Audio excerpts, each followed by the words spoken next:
1.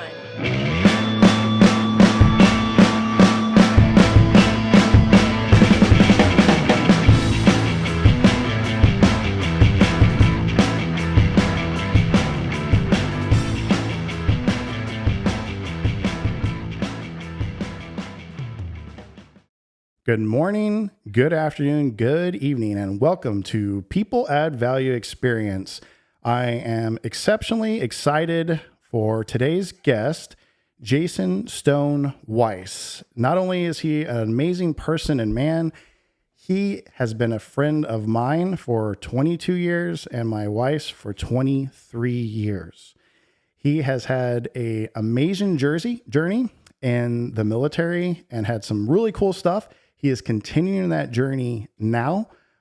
He has owned a CrossFit gym. He has owned and continue to own rental properties. And we'll talk about how that has affected him being in the military and still having those outside of his local area and really dig into that. But as of right now, I just want to let him say his current position, which is local here in Florida, because I cannot pronounce it correctly. And just, we're going to start with, doing that. And then we're going to roll into his backstory and just let him tell us about him. But before we get into that, please like, subscribe. And if you're watching on YouTube, hit the bell for notifications. And as well, hit follow. If you're on a podcast, you're listening to Apple Podcast or Spotify, there's going to be great content coming along. I have my buddy Logan coming on next week. We're going to talk about business, AI in business. And later on, my friend Stacy Deal, who's an ultra marathoner. She's lived in Antarctica and done some other really cool stuff will be on. So let's go ahead and get this journey with Stone started. Go ahead. Thank you. This is really exciting. I'm glad you got a nice little setup here. Thanks. I really like it. So job title is I am the functional manager for the medics at the 96 Medical Group at Eglin, which is a funny title, but basically my job is manning, training, and sustainment. So all the manning coming in, the four ends, how we're going to maneuver them within the facility, make sure they're getting their training, their upgrade training. We're developing them, putting better medics out the backside, and also how do we sustain that? So we need to keep a ready force, which is always a challenge. So getting people in, trained, well-rounded, and also advancing them. So whether they're at Eglin for 2 years, 5 years, or 8 years, we're putting better medics out for global force management. Right. And so when you do say medics, is that what's I guess entitled in that position, if you will? So medic 4NO is a medical technician. They come in with their baseline nursing skills from tech school and their EMTB certification. Many are coming out now with their licensed practitioner nurse certification, and they or their LVN, their licensed vocational nurse. And so they come through school, then they come through their upgrade training, and you are a medical technician. For majority is either ACUs, ambulatory care units, or hospitals. Gotcha. Okay. Yeah. So how long have you been doing that for? This one, I've been at Eglin since 21. Oh, I've wow. been doing it about 2 years. Wow. That's awesome. I had 2 positions over there prior. I was an inpatient Squadron senior enlisted leader. And recently, December last year, I moved over to the functional manager position. Gotcha. And I don't think we said, what is your current rank and service? I'm chief now. Chief Master Sergeant. Of what service? Air Force. Air Force. Okay. Because chief in the Navy is... Yeah, it's inverted in the That's Navy. Right. Yeah. Yeah. Because the Navy is the E7 and it goes, I think, chief, senior chief, master chief. Yeah. And in the Air Force, we go master, senior, chief. Exactly. It's just really different. The Navy's been around longer, so they, props to the Navy. Well, they make it easy. At least with the Air Force, is once you hit senior, everybody just calls you senior, which my kids loved because they think oh, you're old. So they just call you senior now. So they would just always call me senior, and they'd be like, hey, senior, you ready? I'm like, stop calling me senior. It's good when you go into IHOP in the morning or something, and they're like, senior, yep, I got the discount, early bird, whatever else. That's right. That works out great. So that's the current status. So I really just, I'm curious about your journey, how you actually got into the military, how you chose the military, going into the enlisted side and everything. So, cause I think if I'm not mistaken, you joined a little bit, a little late, a little later than most of the folks that, that go in the military. So can you just tell us your journey, up until how you got to the enlisted point? Absolutely. I'm living in Los Angeles, California. I was working as a medic for an ambulance company down there. And I just recently, prior to that, I was going to college and working and so on. And I was always going to go into business. I just wanted to go into like, business management and so on. Oh. And I had a turning point somewhere through school because it seemed to be like very contractual, which it was like, it seemed to be a lot of, didn't seem as fulfilling. And I just said, I want to do medicine because I figured at the end of the day, no matter if I live rich, poor, good, just get by, I'm helping people. And at the end of the day, I'm okay with that. Wow. And so I went to EMT school and got out, got a job with a local ambulance, and then volunteered at the hospital at Martin Luther King Jr. Hospital in downtown Los Angeles, which they affectionately called Killer King. And also Cedars-Sinai. I would just volunteer there, work in the back, build relationships, and they would allow me to view some procedures and everything. But I was just soaking up information. I thought it was fascinating. I loved the whole complexity of medicine and how diseases work and bodies work and everything about it. I just found it stimulating. So I was working as a EMT in downtown Los Angeles because that was the most available job. Nobody wanted to work there. Everybody wanted to work at like the beach, like Malibu or Manhattan Beach, where you're working 24-hour car. You're seeing 3-4 calls a night, maybe at that time. And so everybody wanted to work there. And I was like, well, I want to be busy. I want to learn medicine. They're like, you're going downtown. So I worked basically Lomita, which is southern part of Los Angeles that goes to the water. And then it's Compton, some parts of Watts, some parts of East Los Angeles, and Inglewood. It's what they call the South Bay sector. So I worked out there and I was just having a blast. I loved it. It was hard work. And at the time it was very low pay. But so I wait tables on the weekend at restaurants because I was trying to go to school at the same time. But I couldn't afford to go to school and just work as a medic. So I'd moonlight as a waiter. Wow. Which is funny because everybody in LA who waits tables is an actor. So people would say like, oh, son, are you an actor? I'm like, no, I'm a medic. Try. But it pays crap. So I got to wait tables on the weekend. So what, just because I'm sure it changed, but what was the craziest thing, if you remember, that you saw while you were there in that area? Oh, there were so many. And there are so many fascinating things about it. And one, you really get to learn medicine as far as the whole business of medicine and kind of like the whole industry. You think, oh, I'm going to be a medic. I'm just going to help people. What a beautiful time. But there's a lot more to it. But there was there's so many. Thing comes to mind. I remember this one guy, it was in Inglewood. He was running from a drive-by and he got away from it and then jumped over a fence and snapped his ankle. And I'm like, oh, the bad luck. First you get shot at. And you make it out alive, and then you jump over something, you break your ankle. Oh, man. And there was another guy, I guess he was in a fight with his girlfriend at the time, and they were yelling, and he leaned over to eat, and she came up behind him and stabbed him right in the side, right in the lung. Oh, how fun. And, that was interesting. There was so many things. I remember, every now and then, you always have these... I always think the things where you screw up are the funniest because that's where you're going to learn the most. Right. And I picked up, we got a call for this gentleman for an alcohol program. There's an emergency program where if you kind of you need to come in and detox. So we had to go pick him up and I was like, hey, we're doing our paperwork. And I'm like, hey, so what's the story, man? He's like, well, I've been drinking for 3 months. And I go, straight? And he goes, no, sometimes I mix it with soda, orange juice. And I was like, well, I got to clarify that question. Have you been drinking every day straight? Wow. So yeah, there's plenty of them. There was but even that, it was a lot of hard work, but there was also there was a lot of beauty in it. And, you'll have these small moments that just carry you. Yeah. That are really touching and you get to help somebody. And at the end of the day, you're exhausted. Sure. You're tired. You're not very well paid, but you're your soul is happy. You feel good. And there's some times when you're just at the end of the day, you're like, what am I doing? But you hang on to those moments, like everything in life, you hang on to these really glowing moments. And those are the ones that carry you over those hills. Right.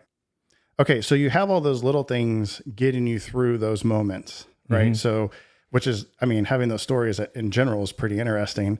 And I do think it's quite funny that you're absolutely right. You always see it on TV, like all the waiters or waitresses or actresses trying to come in. So I can only imagine their faces scrunch or whatever. And they're like, oh, inspiring. You're like, no, just a medic. That's all I do.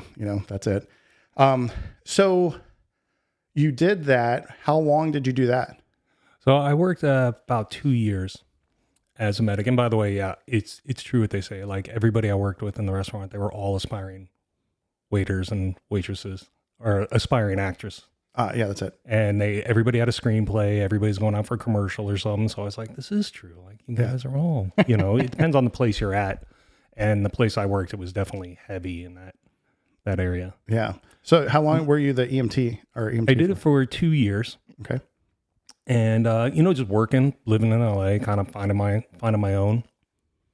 And it was great. It was great. I really liked it. And working at hospitals and really gave me a lot of insight into the two levels of emergency response versus, hospital operations. And being that the hospitals were to like Cedars-Sinai's in like West Hollywood, Beverly Hills area. So that was a different population versus Martin Luther King Jr. That was county hospital downtown. Right. Right. So what was the transition period after the 2 years of doing the EMT?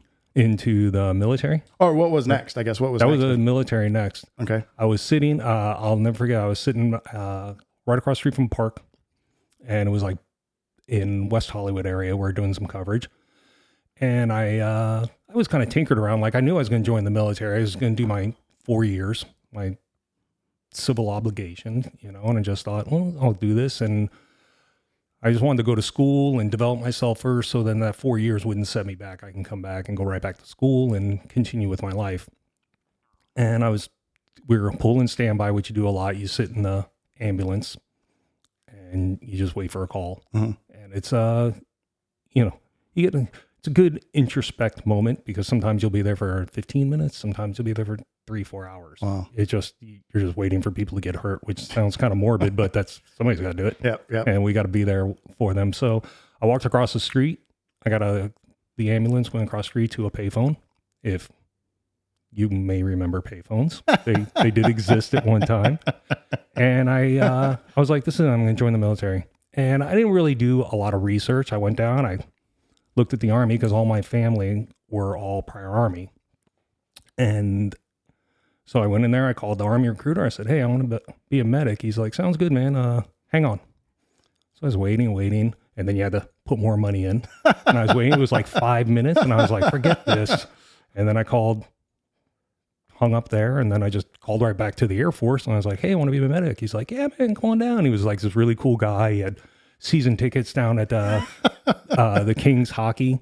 And so he was just a really nice guy. And we went and, talked through everything. And he's like, hey, here's what you can do. And I'm like, I want to be a medic. And he's like, well, I don't really know if we have medical jobs. And I was like, well, all right, I want to be a medic. And he's like, well, let's test you first. And you do the ASVAB and everything like that. So I did, and I qualified, and I went.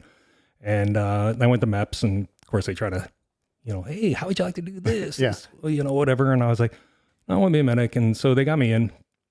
And then I took off. And at that time, I was 26 years old.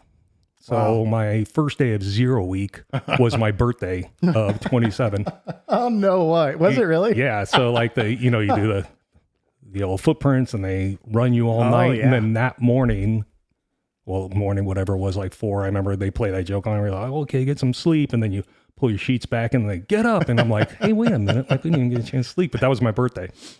And, went through there. But I think also joining later in life really helped me because I never fell into a lot of what I viewed as like traps of younger, poor decision making. So, like during tech school, they're like, hey, we're going to get a bunch of beer and drink behind the dumpster. I'm like, that doesn't even sound like fun. Like, you guys have fun.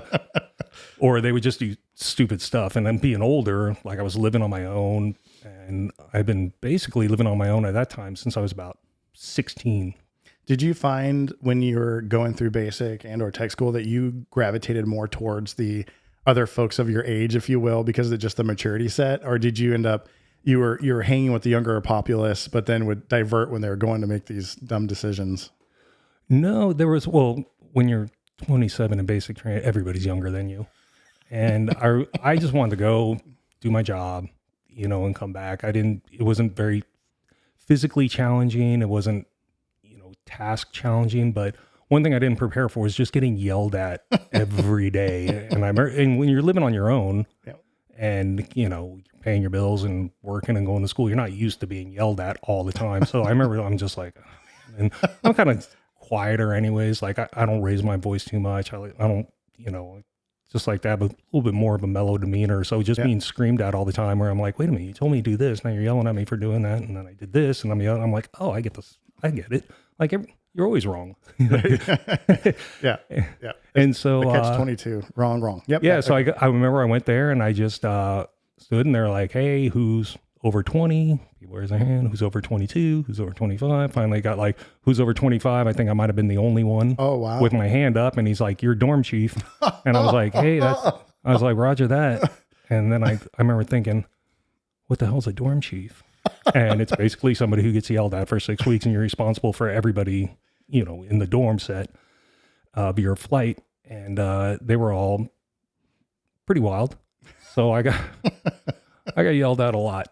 But that was it. And then I remember I went to tech school and I'm like, hold on, I have a question. Because this is the age-old question. Do you think, right, because we all know them now, the TIs that have come and gone, that they went in and purposely jacked up stuff before inspections? Or found, and if you remember because you're right, BDUs and the pockets, and they pull the strings out of the bottom of the pockets, which you could never, ever get all of them out. Do you remember that in basic training during those inspections? I do remember that, although there was a lot of people who said like they got sabotaged or whatever, but there's also, it's by design, it's set up for not failure, but it's set up for correction. And I think it sets the mindset of like, you can always be better, right? Like you can always clip your strings. There's always going to be more. So it's a never ending process. It's not like, hey, I clip my strings and I'm good now for the week. Right. And that's really with life. You don't say like, hey, I'm doing good. I don't have to do anything. Like you got to continually try and improve. And I think that was it. And also by design, the little tweezers when you're doing your shirt, well, you're pulling on cotton. So it's going to retract. So it's always a spot. Like it's never going to be perfect. I never known anybody go through an inspection and they're like, hey man, you knocked it out of the park. Everybody was very much like the attention to detail part, right? That's what I remember, because they harped on it. Like towards the end is like, hey, beginning and end is like, hey, it's all about attention to detail. And so I did I was part of the latrine queen detail. And so I got really good. And still to this day, right? Like chrome and mirrors, like, because the reason that we would end up like passing inspections or whatever, because they turn the lights off. God, should I be saying these tricks? Anyway, so you like turn the lights off and then use a flashlight on the mirror and you can see all the streaks.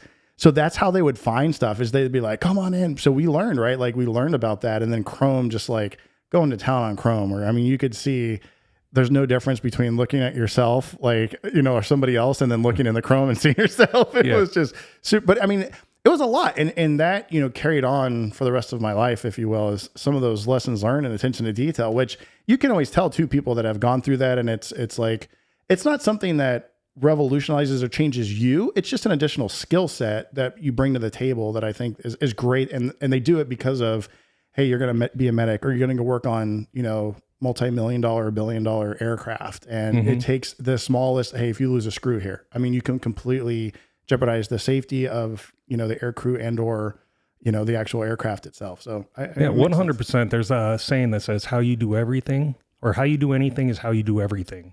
And there's another one that says, show me what you do and I'll tell you who you are.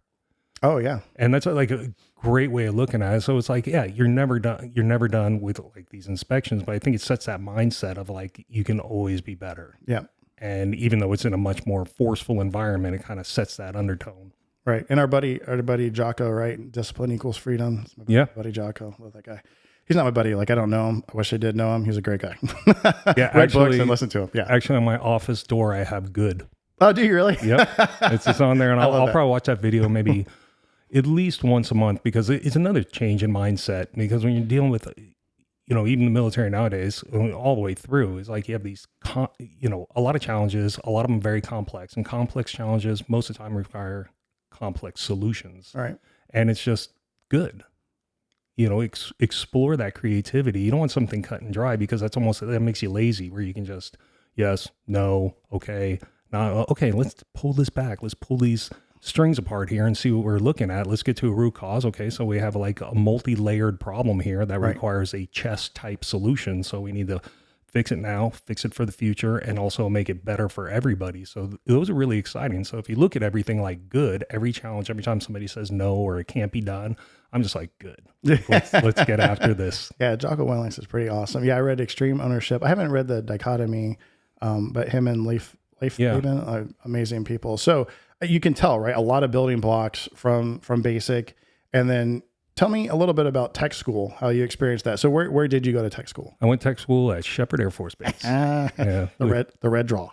Yeah, I loved it. I had a great time, because I was struggling prior to the military. I was working 2 jobs just so I can go to school. And I wanted to eventually go to medical school after I switched from my trying to do business to go to medical school. But it's so hard. It's so expensive. And I was like, let me get this straight. Like, I just have to go to school every day, and the gym's open all day. And I was like, this is fantastic. No membership fee to the gym? Nothing. I was like, this is fantastic, and dorms are decent, decent enough. They're clean, and you have a lack of privacy. So you do sacrifice some for that. But the fact that I was just able to go to school purely was something I always wanted. I never had an opportunity to, like, there's some, I never had an opportunity to graduate high school and then go off to college and then, go on and start your life. I never did that. Right. So to actually have an opportunity to just pause and just go to school, it was great. And there was people who were still getting in trouble. I'm like, how they were getting in trouble, or they were struggling. I'm like, how are you, I understand, like, some people, everybody starts on a different starting block, but at the same time, like, all you have to do all day is just study and go to school and just not do anything dumb. Yep. But those rules don't apply to everybody. People did dumb things. People had trouble, but I really liked it. I really enjoyed the process. It wasn't that hard. I met your wife at tech school. That's right. And not in a relationship way. She was just, she was one of my phase 2 preceptors, where you're doing your hospital rotations. And, she was just fantastic. She's probably one of the most fantastic people I think I've met in my career. It's like if I look back on my career as like the people I've met and everything, your wife is definitely up there. She's a fantastic individual, which I'm telling you something you don't know. But. So awesome people there. Still people getting in trouble. Okay, so tech school, Shepherd, it's Waco, right? No, not Waco. Shepherd, Wichita Falls. Wichita Falls, thank you. Wichita Falls. I remember I had to go to school there a short period of time, and I remember the red draw. I was over 21, so I could drink, but it's like tomato juice and beer. I don't know if you experienced that. No, I never went out. Oh, because of the phases. You can only... Yeah, it was like the phases, but even when I was able to go out, like, it just didn't seem, it was just so complicated. When you go from just doing what you want and, living on your own independently, working, going to school, like, my own apartment, it was like, everything was fine. So when they're like, hey, you can go off or whatever it is, like 4 hours, you can't go farther than this. I was like, man, that's too complicated. I'll just stay here. Then, I'll just work out and study. Yeah. Like, I'm not missing anything. It wasn't like you were in, the Bahamas and you're like, oh, I got to see the water. I mean, I ever get back here. It's like, I loved Wichita Falls. I had a great time there. I ended up going back there for another training, but I didn't feel like I was missing anything. And plus I had orders to Germany. And I wasn't going to do anything to mess those up, because they put the fear, like, hey, if you do this, you can lose your orders. Like, you fail one test, you can lose your orders. Right. So I just, that was enough to snap me into shape. Yeah. As far as, I'm just going to make sure I don't have any problems getting Wow. there. So orders to Germany, huh? Yeah. Oh, so tell me, I guess, sort of when you got them, the reaction, and then that move to going overseas and the preparation. Well, I remember when they called me in the office. I think your MTI gives you the notification. What does MTI stand for? Military training instructor. The Blue Ropers. Or is it the MTL? The ones training like the leaders. dorm. Yeah, the dorm people. Yep. And they oversee all the young students, which, God bless them. It's such a tough job. I mean, there's a lot of work they got to do. Yeah, they do. And I remember with me, he was like, when I signed up, you got to do check-ins, and he's like, I don't even know who you are. so you're probably doing a pretty good job. Sign my paperwork, and I'm like, oh, there's the secret right there. Just be the gray man. And anyways, they called me in there. They were like, you know anybody in Germany? And I said, no. He goes, you sure? I say, yeah, I'm pretty sure. He goes, oh, well, you got orders to Germany. Congratulations. I was like, oh, okay. I was like, thank you. And I walked out. I was like, I don't know what just happened there. Like, am I in trouble or did I go? Like, what was the deal? But yeah, at the end of tech school, they came and they did this. They get, sometimes have fallout positions, and they gave me an offer to go to Colorado. And luckily, my instructor just came back from Germany. So I was like, hey, I have no idea. Like, what do you think? And he's like, well, I can't really give you any kind of official advice, but I tell you, go to Germany. And I was like, good enough for me. And so that was it. And best decision ever. Yeah, it definitely was. Yeah, definitely was a great decision. So how did you prepare? Did you did you just was the internet around? I was like, did you look it up on the internet? I'm like, was the internet around? Okay, this was 2000. So kind of. I remember a friend of mine who I went to tech school with, when we were leaving, she goes, well, just email me. And I go, all right, cool. And I was like, I don't even know how to do that. Like, it was so new. I didn't have an email account. It was like fairly new. And I had to figure out that oh, this is it. But no, I didn't do any preparation at all. I was, the military takes care of everything for you for the most part. And so I was just like, hey, all I gotta do is graduate here, not get in trouble, get on that flight. And then that was it. And then I went to Germany, and that started a whole nother chapter. Oh, so what was your first, I think it was Bitburg, right? Yeah. Was that your first gig there in Germany? Yeah. And what area, because was that the main hospital at the time? It was the main hospital. It's fairly small. So Bitburg is an inactive flight line. So they have the commissary, movie theater BX, and the hospital and housing and the NCO club, or the E club at the time, and which was great. So it wasn't even like being in the military for that aspect, because it's like, I'm in the Air Force. Like, I don't see any planes. I don't hear any planes. It's not like this, hood, like running around. Right. All my family, they came through. They were Army. So like my dad was Army Vietnam. My uncle was Army Vietnam. My grandfather was World War II. So they would just tell me these stories, and I just was preparing for probably the worst experience of my life. And I was just like, well, I'm just going to do it for 4 years and then get out. Because they never said, I don't remember them telling me anything that sounded like fun. Everything they told me sounded horrible. So I was like, well, let me just do this and I keep bumping this thing. Let me just do this and just get done. And then I went out there and I was like, hey, this is pretty cool. So I was working labor and delivery, med surge units. So they do same day surgery and labor and delivery. And it was a fantastic job. It really set my skill set going forward. I pushed back a little bit before I got there, because I was like, hey, as a medic, I worked on an ambulance in downtown Los Angeles. Like, I think my skill set would be better maybe in the emergency room. And they decided to keep me there anyways, which happened to be probably the best decision somebody made for me. Wow. Because it really I worked with a fantastic staff, and I learned so much. And, it was just a great environment. So it really set my skills. And throughout my career, I can honestly say, like, of course, you develop a lot of skills, but those core skills of just that type of process in medicine really set my foundation to help me over the edge on a lot of training evolutions. Was it hard with the tempo change going from like the emergency room, even though, like you said, there's some downtime being in the ambulance, but like going from like an emergency room, fast paced craziness to like sort of having an expectation, while there are a lot of nuances, right, with catching babies, if you will, and checking that area.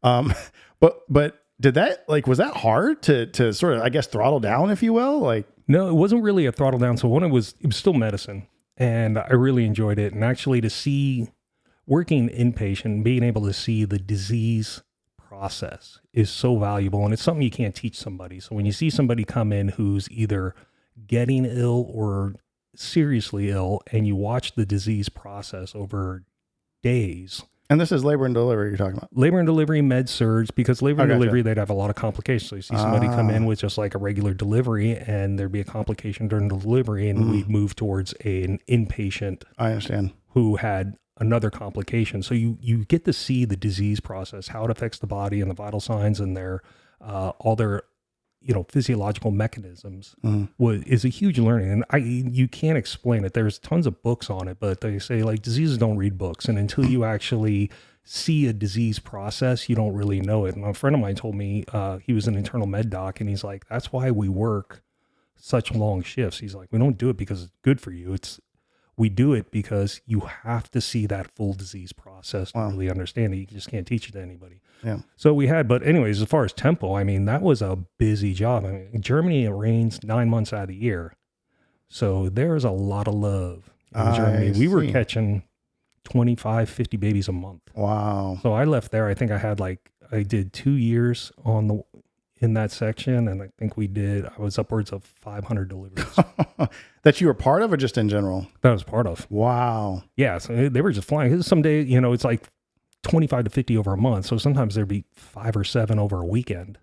Wow. And then there wouldn't be any for a couple of days or whatever. But it was fantastic. I mean, I learned a tremendous amount. It was definitely set the foundation. Okay, so it sounds like you had the ability to work with some really really cool and important people, and that's interesting that they talk about you working the long shifts to see the disease cycle. In fact, that's one of the first times I've ever actually heard that before, and it makes a lot of sense. Do you feel like that was replicated amongst the other staff as well, or was this like just a couple of key people that actually like talked to you about that? It was I don't want to say I was like super motivated. I was very inquisitive. So I would ask a lot of questions. And I remember going back when I was, working on the ambulance, when we'd go into hospitals, I would try and talk to like the nurses if they were doing a procedure in a room or something, or sometimes I would just kind of like peek off to the side trying to learn. And they weren't very welcoming. Like you'll maybe get a chance. There may be a couple of nurses who will take time if they see you're inquisitive and they'll kind of talk to you a little bit, but they're super busy too. But most of them won't give you the time of day, and you don't even have a shot at talking to a doc, much less a surgeon. Like you're so far removed from them in a hospital to actually talk to a doctor about something, complex. Like you're never going to get that FaceTime, or I never did. But on the ward, seemed more, in the military. It's such a training environment. They were enthusiastic about me being so inquisitive. So they would spend time with me and I'm like, I can't believe this. I get to talk to an OB doc. I get to sit with them for 2 hours, while we're doing whatever while working, and I can ask anything. The pediatricians, like all these different docs of all these different specialties, and nurses who I can talk to who are going to sit there and explain all these things to me. And I thought this was just a gold mine of information, because I going back, I was fighting so hard to try to learn all this stuff. And here it is, it's just all at the fingertips, and you can they got classes you can go to and everything. And so I really enjoyed it. So I don't know if they were all very forefront with being training and explaining these things to me. I don't know if everybody took advantage of it or if people just at the end of the day went home, but I'd work in other departments on my days off. I just loved it. And I thought this was like an amazing thing. So you were able to do that? They allowed you to work in the other areas? I'd scrub in and go in the OR grant. I wouldn't do anything, but I was able to watch like full blown surgeries, and I could work in the emergency department. I went to different sections and just, can just learn about what they do. And I loved it. And I didn't do it like for any other reason, except I was just really inquisitive, and medicine always fascinated me. Do you find that you maybe out of your peers, if you will, not from an age group standpoint, but your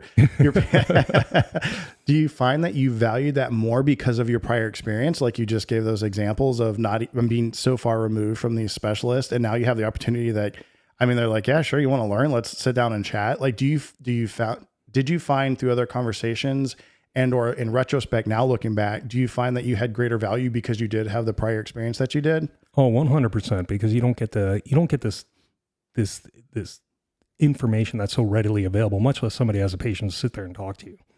And within the military, like I couldn't believe that you can do all this. Mm-hmm. You can talk to a surgeon, or they were even more almost seemed a lot of times happier than I was, where they'd be going in for a surgery and I'd say, hey, do you mind if I scrub in? I'll just watch. But I just like see it. And they're like, yeah, absolutely. Come on in. And they liked it so much. They would explain the stuff to me. Oh, come over here. Look at this. See what I got here.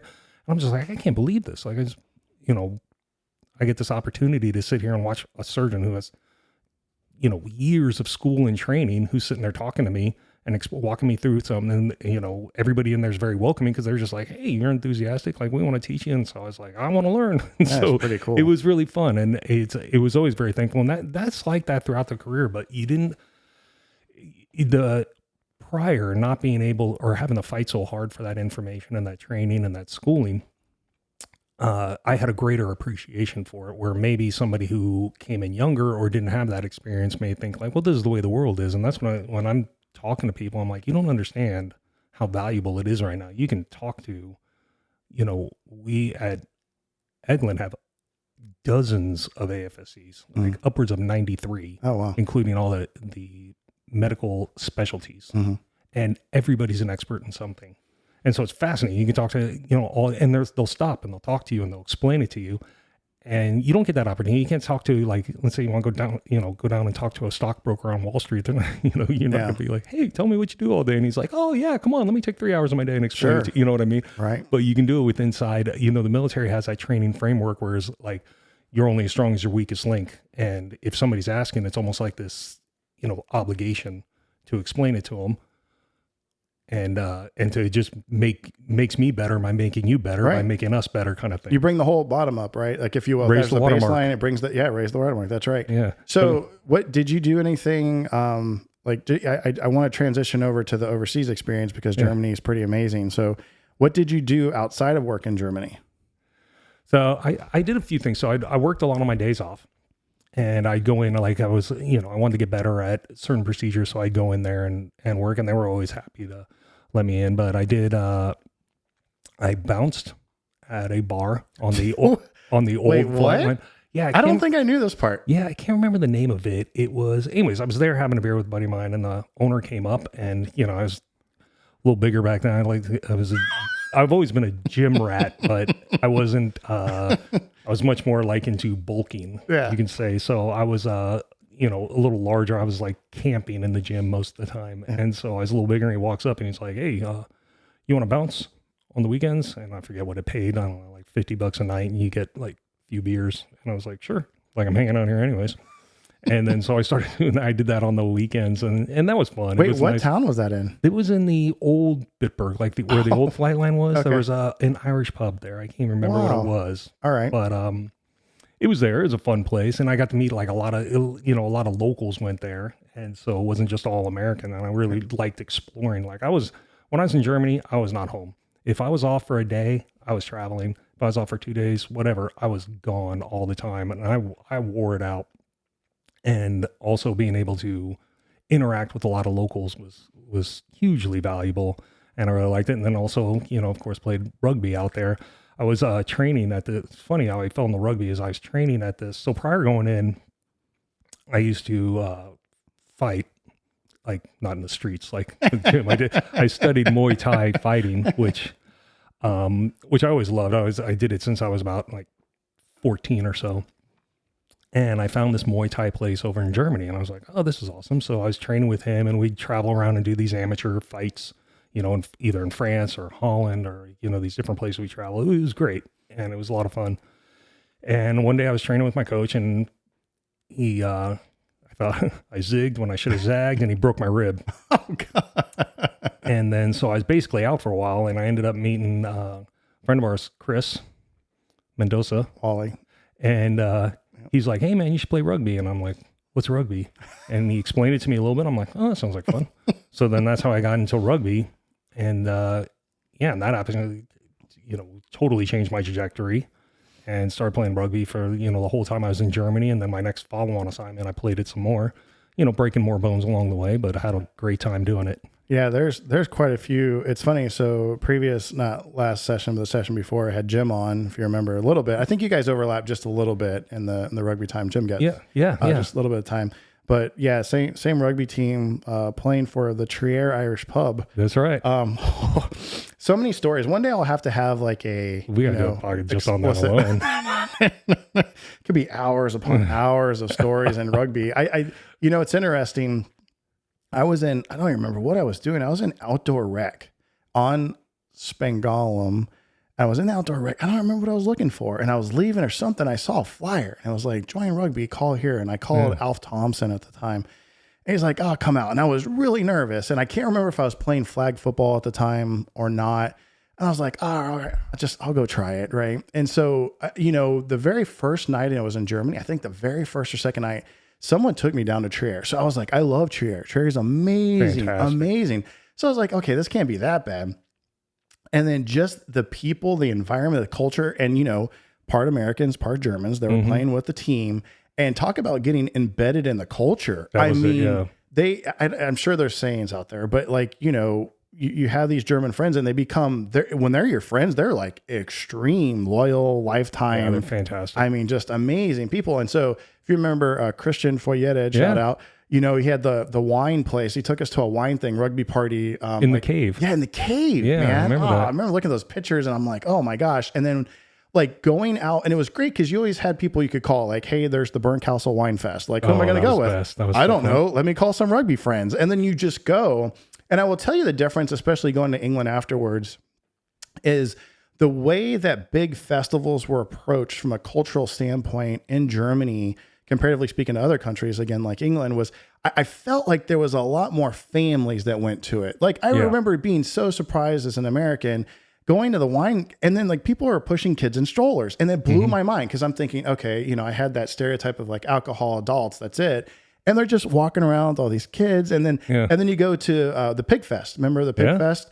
And like they had fair rides, or, and the fairground rides, if you will. And it was just like, and they give you a little, remember the shot glass with the leather strap, and you just go around and they pour stuff. Oh, it was fantastic. Oh, such good times. But I think one of the stories I remember, I'm trying to remember if you were there or not, is we played a tournament somewhere. And I want to say it was Coln's, probably not pronounce that, Coln. I'm totally Coon, I think it is. Coln. It's spelled like Cologne. Koln. Colons. Okay. So it's got the Ypsilon or whatever they call it. The umlaut. Two dots. There you go. Well done. Muda. Anyway, so like I remember going and we went to this club, and it was like in the Walkplatz area where the church, the big church is. And they're like, oh, Americans, no. And they like stiff armed us. And they're like, nope. And the Germans like convinced them to let us in. And we were the only Americans in this club. And I just remember thinking like, holy cow, like that was so different because we're getting to experience this stuff, right? Like that a lot of the Americans didn't have the opportunity to, maybe they did in other aspects. Yeah. And then the even bigger one was going to play the rugby tournaments in Ameland. Do you remember the beach? I did not attend the beach rugby. I thought you went to one. I think I went to one, but yeah, the ones you guys went to where you camped out. I remember seeing that looked pretty wild. I mean, taking a ferry off of Holland to this little island, like no Americans. And you just get, there was like, I think like Dutch. It was just a mix, you know what I mean? It was like the NATO nation. Anyways, I was just kidding, but there was a lot of different people there. And also, by the way, playing rugby in sand, game changer. So hard. It's like running in sand. It's brutal. Luckily it wasn't, the field, if you were, was like an eighth of what, because there's no way you'd be 10 minutes you'd be done. You can do a full pitch and sand. Yeah. So, and it's interesting. I touched a little bit on it with Jim too, but in the German culture, it's so different. So one of the stories, I can't remember if I said it last, but I was playing volleyball. So we went TDY to this place outside of Berlin. We're playing volleyball, and this guy goes up and he goes to spike. I'm pretty sure I said the story, and he falls down and he like snaps his ankle and he's bleeding, and all the Germans are running away. And so it's interesting. So did you work with any Germans in the hospital when you were there? Were there Germans embedded in? There was some civilians, not many. It was a smaller hospital, but yeah, we had some civilians that worked there who were German. So that was great. You got to interact and also practice my Deutsch. Oh, so you pick it up really fast playing rugby, so you learn everything like yes, no, right, left, pass. Yeah, all the good ones. Where's the bathroom? Call me a cab. Who was your cab driver? I know you remember his name. Ernst. Ernst? I thought it was like starts with an R. I think it was the Ernst. Bigger guy. Maybe he was huge. Courtney's. Oh, okay. Is that his guy? Yeah, I thought it was like Ryan. No, it was something else. I Because can't you had remember. a guy, right? Yeah, he was awesome. Because you live by the river. Yeah, by the trout restaurant. I remember. Do you remember D-Train? And Yeah, I do D-Train remember made that. D-Train. I went to a party at your house one time, and he did a pork loin like on the grill. Yeah, I think y'all mixed, you collab, because I think you made your famous guac. yeah. Still famous, by the way. Legendary for sure. Legendary guac. So yeah, I think, there's a lot of aspects of Germany, you work hard, play hard. Yeah. But it was play hard in an aspect where I think it was semi-controlled comparatively speaking to, and I think it was more cultural with the personal transportation and all of those Yeah. things. Yeah, we never got, and that's it goes again, like we never did stupid stuff to get in trouble because of course like DUI is like a big thing, public, whatever people are going to do when they, whatever. But what we do is like, especially for the festivals, is there would be like, I talk to the cab driver and say, hey, how much does it bring us to and from the festival? And I don't know, whatever it was like €60 each way or something like that. And I'm like, fine.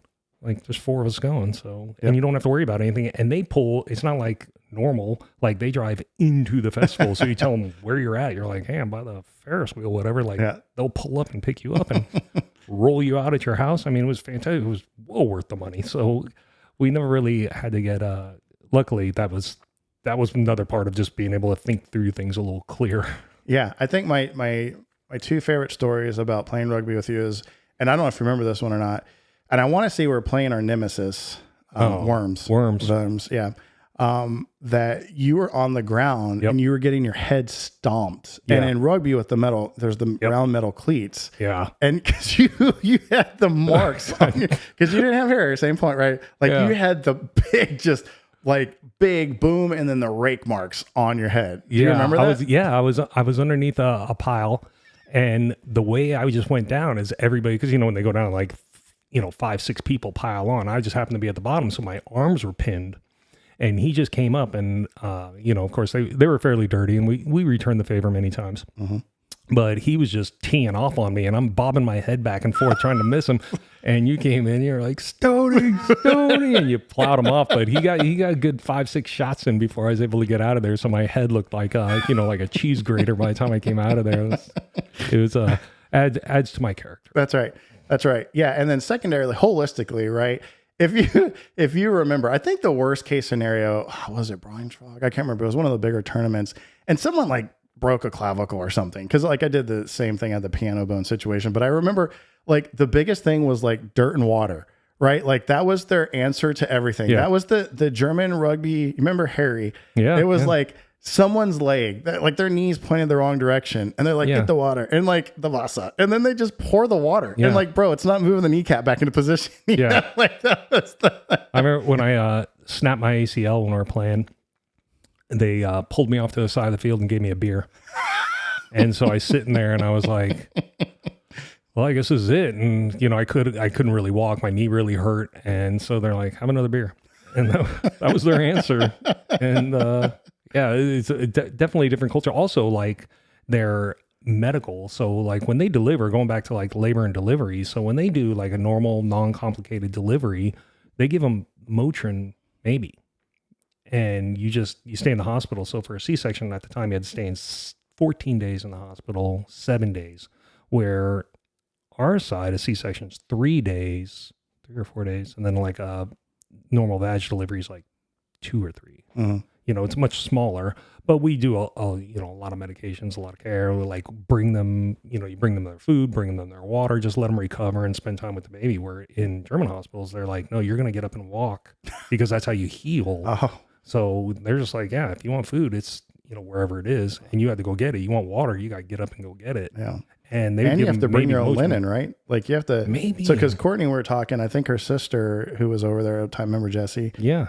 She was over there at the time. I think it's Jessie. And so she was talking about she had to have surgery one time, and like you have to bring your own linen. And I mean, it's like a whole, I think food like a hostel too. Yeah. It's a hostel with medical trained professionals coming in and out, maybe. But they're you can definitely tell because they were stoic. Majority of night you'd see a American come in and they would say, oh, I think I'm delivering, and I think this is happening, and they wouldn't even be close. They'd be weeks away from it. But then like either German national or somebody from the region would come in and they'd be super cool and mellow. And they're like, yeah, I don't know. It's a little bit of cramping. You may want to check me. And we'll put them down and they're like, deliver 30 minutes later. Like they just so stoic. Like you couldn't really trust their affect, you know, they come in with facial characteristics. You're like, oh, are you? And they're like, I'm, German citizen. You're like, get back here. They're much like different. They're like prairie dogging it compared to the other one that's just like buried still deep, right? Yeah, you got time. And they're like, oh, it's coming right now. But they're just like, yeah. They would come in like, majority like people come in screaming bloody murder, and they'd be like so far out from delivering. But the locals come in and they're so stoic. Funny. I was just on a business trip and they had, and I didn't know this, but like the German Air Force people, you may or may not know this. So this is like recent. At a hotel and they're like all there. I'm like looking at I'm like, oh, sprechen Sie Deutsch? Like, oh, bisschen Deutsch and blah, blah, blah. Like, oh, I can't remember. It's Lufthansa. I can't say the word for the life of me. I don't know how you remember. I couldn't even ask for the bathroom. The weird part was words started clicking from way back in my brain, like genau and echt. And like, I'm like, whoa, how do I remember these? Yeah. But anyway, so they all gather. They're actually stationed in the States. Like there is a German dude that teaches at the Senior NCO Academy in Maxwell. Like, did you know that? No, I didn't. That blew makes my sense. mind. So, I'm like practicing. I'm like German. I'm like, oh, this is, I said I lived there, played rugby there, and all these things. And it like, I don't know, it blew my mind to see like just remembering that. Like it was a time capsule, if you will, open it. Yeah. But one of the things I was saying was like, oh, do you remember? And this goes back to, it's like, isn't there a saying where like Germans go to the basement to laugh and all the Germans start like just laughing their tail off because it's that, hey, we're not going to show emotion in public, but like if you're the inner circle, you'll see it. And I think that was part of like the playing rugby experience. Yeah. And like you said, maybe being a bouncer and having those locals come in is you get this whole other side, where if you're an American tourist, you go in and you're like, and the big thing, and I'll tell you just traveling around and you can, I think, vouch for this, but if you learn a little bit of the language, just a hair of the language, man, it's such a big deal. Anytime I went anywhere, I'd study the language for, days in advance. And I just learned the basics, can you help me? Where's this? Restaurant, like all your basic words, like, maybe 20, 25 words I'd learn. And they were always really, really appreciated, except for Paris. Oh, Paris, they're a little grumpy. Paris, like if you didn't, just my experience, like if you didn't say it perfectly, and I'd kind of fumble through it, I'd have a map and I'd ask them, in French the best I could and say, excuse me, can you help me? And they would just like shake their head and walk away. And I'm like, look at me. And I'm holding a map. Like obviously, even if I'm not trying to speak French, like, know what I'm trying to do, just, point me in the right direction. But it was, and I was always, everywhere I went, I was always be really respectful and I went to like numerous places in France, like Bordeaux region and a lot of the other areas. I made like probably 5-6 trips to France, and the rest of France is beautiful. I always had the greatest experience and made great relationships and met a lot of good people. And I just kind of attribute Paris as kind of like New York. People are busy. They don't really have time for you. And it's a hustle bustle. So maybe it's not that they're just grumpy. Right. Or maybe it is. There's like that saying, like the only thing wrong with Paris is the people. Well, I think it's somebody funny. told me that and I was like, oh, well, I can't speak for everybody, but I can tell my experience. Like I always had great times there, but it was like, I could see how people can. The crazy part is like how you could get, like, it's sort of like in the States being in the United States and going to other states was like being in Europe and going to different countries in Europe. Yeah. I mean, you're driving, and I think I touched on it when I talked to Jim a little bit. It was like, I had a friend come down, we hit 5 countries in a week. Yeah. Like including Paris. It was Paris. Oh, I'm not going to remember all. Germany, Belgium, Luxembourg, Holland. And I can't remember the other one. Oh, but yeah. I mean, just like you get on a train like 4 hours later in Paris or whatever. I mean, just really easy. Yeah. And like you said, I did have a guy I worked with that like never left the base. Oh, yeah, there was a lot of people like that. Crazy to me. Yeah, I would go to Den Haag. Where is Den Haag? I'm not familiar with where Den Haag. So you got Holland, which Amsterdam, everybody knows, and then it runs all the way down to Den Haag's like one of the southern parts. They would have it's kind of like this city of it, but it had the beach there. Oh. It was cold as hell, but it was nice getting to the water. So it was like the closest beach you can come to. But you can do that in a day. Belgium, of course, is right there. Luxembourg, one of my favorite places. Traveling all over, and it was just fantastic. I don't think there was a spot. I wasn't home much. Yeah. If I was off, I was traveling because I just wanted to take advantage of it. And I was so lucky to be living overseas, being paid to live in Germany, you know, so Right. I did everything I could to get out and about. So you did a lot of traveling. You learned a lot. You had the opportunity to speak with, you know, the doctors, the surgeons, and all that. You Yeah. worked labor and delivery. During your off time, you'd go back in, work at the different clinics in the hospital, just building that breadth of knowledge and experience. So what happened? What was the final time frame that you were in Germany? Was it 2 years, 3 years? No, I was there 5 years. So that was Holy my first 2 cow. years. And then the next 3 years, I went to the 81st Fighter Squadron, which is the A-10 Squadron. I was one of the embedded medics with the Warthog, which Okay. was another amazing squadron. The Warthog? Wait a minute. Did you have to go to any training prior to that, or were you able to just go into the squadron with your current training? It was just current training I was able to go through. It was just a move. They try to like move you different departments, get breadth of knowledge. So I went over there as an embedded medic. I didn't know anything about it. They're like, hey, you can go with the F-16s or the A-10s. And I was like, which one deploys more? And they're like, you want to go? They're like, well, they both deploy. I go, which ones go to really crappy places? And they go, you want to go with the A-10s? And I was like, okay. So I went over there, and there's a great bunch of folks over there. They're still, know a few of them, and definitely some lessons that I've taken with me from just interacting with, all those cats over there. So were you at, what's that called? What is it? I'm trying to remember the terminology. What is it called when you're that particular component in the squadron? What is that called? At that time, it was called an SME, so Squadron Medical Element. Okay. It was a flight surgeon and a medic. That's it. Is that when you did my ear thing? Do you remember I had that thing in my ear and it had the little slice to pull it out if it was a cyst? That was that time, right? Yep. Did you remember that you did that? I didn't remember that. Did it come out okay? I still got plenty of stuff going on back there. I was a pretty daring good medic, I'd like to say. So, oh wow, that's cool. I guess like it just came back to me when you started saying that. I'm like, oh yeah, I do remember that. And by the way, A-10s are awesome. The Warthog. So you had the ability to do that. What did you learn while you were there during that time period? So that you I guess the difference, you've already got a pretty good foundational knowledge here. So what were some nuances that you learned in that squadron? It's just a different, so they're a CAS plane, so combat air support. So they're very in touch with the ground troops. So it's a little bit different of a mentality. They fly low. Of course, they got to be pointing at their target. They fire, rapid slugs, which come out. It's a Gatling gun with a plane built around it. So it's 100%. A plane that's built to be shot at. It shoots,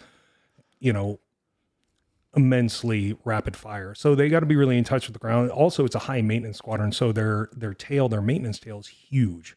So if they go somewhere with like a handful of planes, like the maintenance shop is enormous that goes with them. So they're also very tied in with their maintenance. So maybe 5 or 10 pilots, and you'll have 400 maintainers involved with it.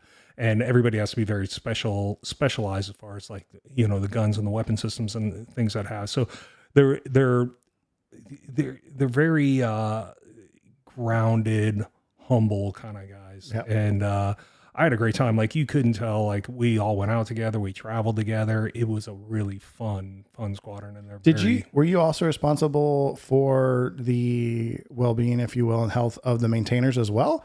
Or was it just the flight staff, like the aircrew folks? No, it's flight staff and maintainers. So we take care of everybody. Too? Just, anything we can bring to them to keep them going throughout the day. So that's why you're embedded with the unit. So as far as, different types of immunizations or cough, cold stuff or anything you can basically treat that doesn't require an appointment at the hospital, right? You would be there and treat them so they can just stay working. Oh, that's cool.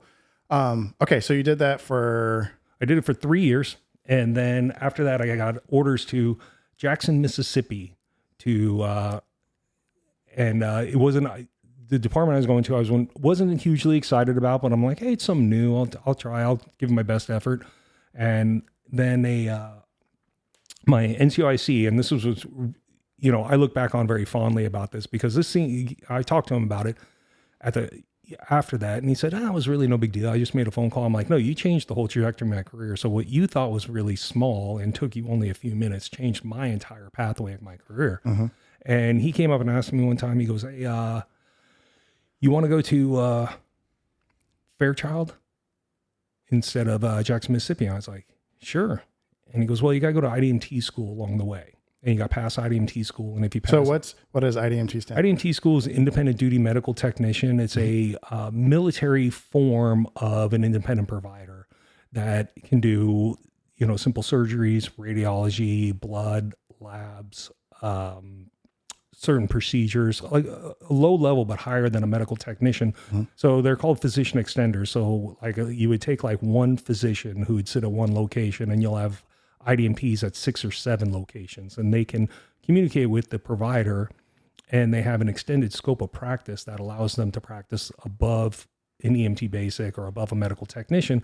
So it kind of extends the reach of a provider, because a provider can kind of work on patients, in conjunction with you. So, Gotcha. And so it's really, at that time, I don't really know what the deal was, but it had like a very high attrition rate. There was a high fail rate. So not a lot of people wanted to go, but anyways, he comes up and he's like, "Hey, you want to go to Fairchild?" I was like, "Sure.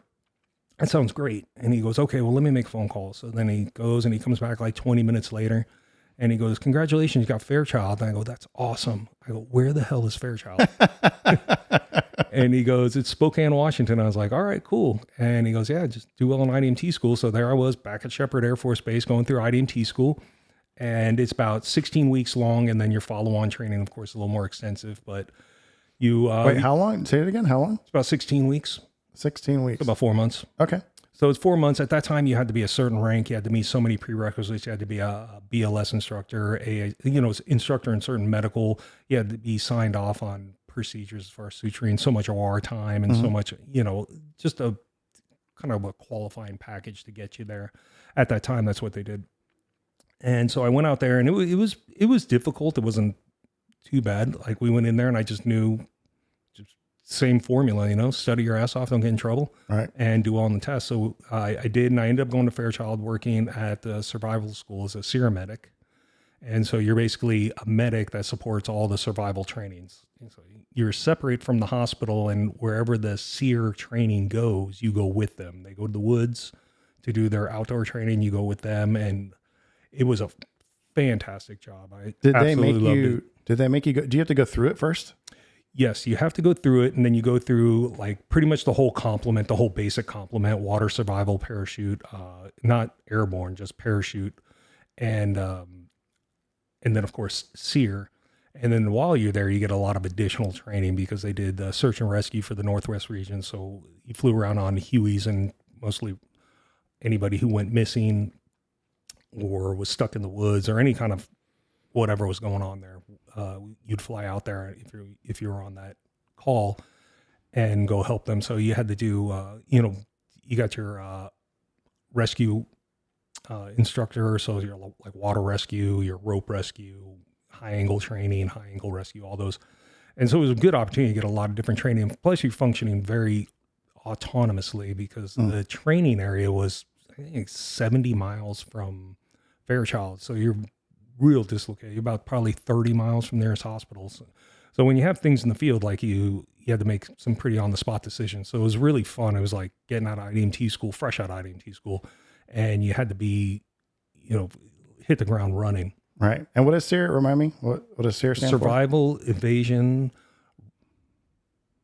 rescue, escape, survival, resistance, escape. Survival, evasion. Listen, it's all about the acronym test. When I went there, it was SERE came along, like that was the formal name, but it was called survival school, and like it was kind of like survival. That was the name of it, and then they formalized it a little bit more and didn't become SERE, but it kind of became more of the common speak, if you will.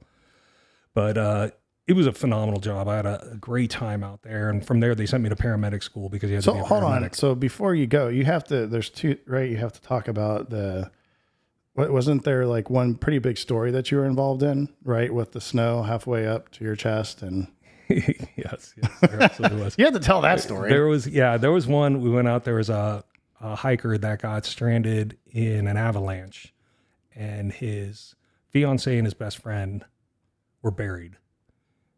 And we flew out there we came back, we refueled, we went back out there, and then we're just about to pull the cord, and then we located him. And so they send you down on so we hovered over top above the tree line, which is about, I don't know, maybe 200 feet or so. And they drop you on what they call a force penetrator, which is like, an anchor, or like, I don't even know how to, it looks like an anchor. So basically you sit with this iron fork between your legs. It's So pleasant sounding. it's not as uncomfortable as it sounds, but it's definitely not comfortable. So you hang onto this thing and they drop you on a cable, they lower you down and then drop you on the ground and then take off. And at that time, when you're flying around on Hueys, that's a Vietnam bird. Right. So you'd have to go with 2 packs. You had your medical pack, which was about 75 pounds. Then you had your survival pack, which had to have 72 hours of survival gear to be able to survive in the woods for a few days in case something happened. And when you're flying out there in Hueys, like something would always happen. Yeah. It ran out of gas or something broke or whatever. Sure. It's a good bird, but it's not, you had a chance of staying out there. So I went out there on 2 packs. And so here I am with, about 150 pounds of kit, and then realized it just after an avalanche. So I sunk to my chest and I couldn't move. So now, and I got to make about 100, 125 yards over to the patient. So I had to kind of climb out of that hole that I was in, that I post-holed myself in, and shimmy over on my belly like a fish out of water, because I couldn't put any direct pressure down because I would sink in the snow. So I rolled over and then found an area, found the patient, stabilized him, and he was in he wasn't doing too well. And so I stabilized him. Luckily, the bird stayed in a hover, and they came back around. And I was able to find kind of like a little bit more of a higher ground where it wasn't as deep, but he couldn't move. He had busted his leg. So when the avalanche hit, of course, his feet were in the snow, so it snapped his leg. And so he couldn't move, so I had to carry him, and it sunk. This one was a little more shallow. It was about waist height. But, and I'm like, oh, it's only right over there. I can carry this guy over. So I kind of put him across my shoulders and holding and stabilizing his leg when I went over there. But I tell you what, when we talk about running in sand, it's like trying to move in waist deep snow with, 150 pounds, 125 pounds of kit and a dude across your shoulders. It was like, by the time I got there, I don't think there was one part of my body that wasn't sweating. It went from freezing to sweating like real fast. And we brought him up and then flew him to a local hospital and landed there and got him over there. It was great. We were able to pull him out of there, but really sad. He lost his fiance and his best friend. Yeah. And because I was talking to him on the way back, and I said, were you alone? Like, I didn't see anybody else. And he said, yeah, he told me the story, and it's kind of like like an awkward silence. Like, you don't want to talk about it. He's just, all you can say is, I'm really sorry. Right. There's not much. And we went back out there and kind of rolled around a little bit and see if we can find any sign of life. And there was just no sign. Wow. Yeah, that's nuts. Yeah, I remember that. So is that the same place you were when you became infamous with that photo of you weren't you speed roping or something? Do you remember the picture that I'm talking about? There was and wasn't on like an Air Force website at some point or whatever, but you were like speed roping down. Do you know what I'm talking about? I'm like 90% sure it may have been, and that may have been training photo or something. Yeah, that was that was it. They actually had us they did it for Air Force Airman magazine, I believe. That's it, yeah. And they had us go back out and reenact it. That's why it's like a beautiful day, blue sky. So it wasn't action photos because we didn't travel with a news crew. Oh, I gotcha. And so we went out into the same area and kind of reenacted the entire scene. And the person I was carrying was, I believe, a pilot or somebody from the squadron. Gotcha. But we had to reenact it. Yeah. So we don't travel with our own news crew. So those weren't action shots, but they were, it was definitely fun. It was a good time. Yeah. And, so we had a couple of really good, options. There's another person who was stuck on the side. They fell off, they were climbing and they fell, and it was about a 250-foot drop off this rock face, but there was a shelf that was sticking out maybe about 36 inches, maybe 7-8 feet long. And he fell and landed on that. Thought he broke his back. That was another one we had to get on. So they dropped me similar on a force penetrator, but because the rotors were so close, they had to get me closer to the mountain. The rotors were so close that they had to kind of like swing and bank a little bit. So they'd swing the rope over, and he had stabilizers and anchor ropes over there because some other climbers came down and anchored in to watch over them. And they're the ones who called us. So the helicopter had to like go into a hover and then almost like sway one side to swing me at the bottom. So as I went over, kind of swung and then grabbed onto the rope and then let go of the penetrator. And then they took off and they were running out of gas. So they had to split. And they're like, hey, we'll be back in about an hour. We got to go get gas. And I'm like, okay, so here I am, on the side of this mountain on this little shelf trying to stabilize this guy. And I was like, I sure hope they remember where I am at. And we're sitting there. It got to like right about an hour, sun setting, starting to get a little cold. And I'm like, all right, we may have to figure out how we're going to do this. But they ended up coming back, and then we were able to get them out of there. So we dropped them, put down a Stokes, and which is basically a netted steel mesh litter that stabilizes a person for helo operations. And we're able to put them on there and then clip in as well, and then went up. And that was another incident we took. But there was a lot of really prioritize? I'm assuming because so do they have multiple IDMTs at the SERE instructor? So in other words, like, do you go on call for the rescue side? So maybe there's the school going on. So there's like one or two dedicated to the school, and then you have one or two on standby to go for the rescue operations. Yeah, I don't remember the call schedule. I want to say it was like a week at a time. Okay, and it just rotated around. So it wasn't anything that I did that was like anything awesome or special. It's just like I was on call one week, somebody else was on call next week, and that just happened to be when I was on call. Wow, that's nuts. That is, but that's also leaving out, like those are fun stories, but it's also leaving out a lot of the goofy stories where I've done some pretty dumb things. We can definitely. I think we've concluded that we have to have definitely a get together. Yeah, either in person or online, and get a couple of folks together and talk about our goofy stories. Yeah, you gotta embrace that humility, because anybody who says like they only did great things or they never did anything wrong is just either somebody like I always say, that's somebody who's lying.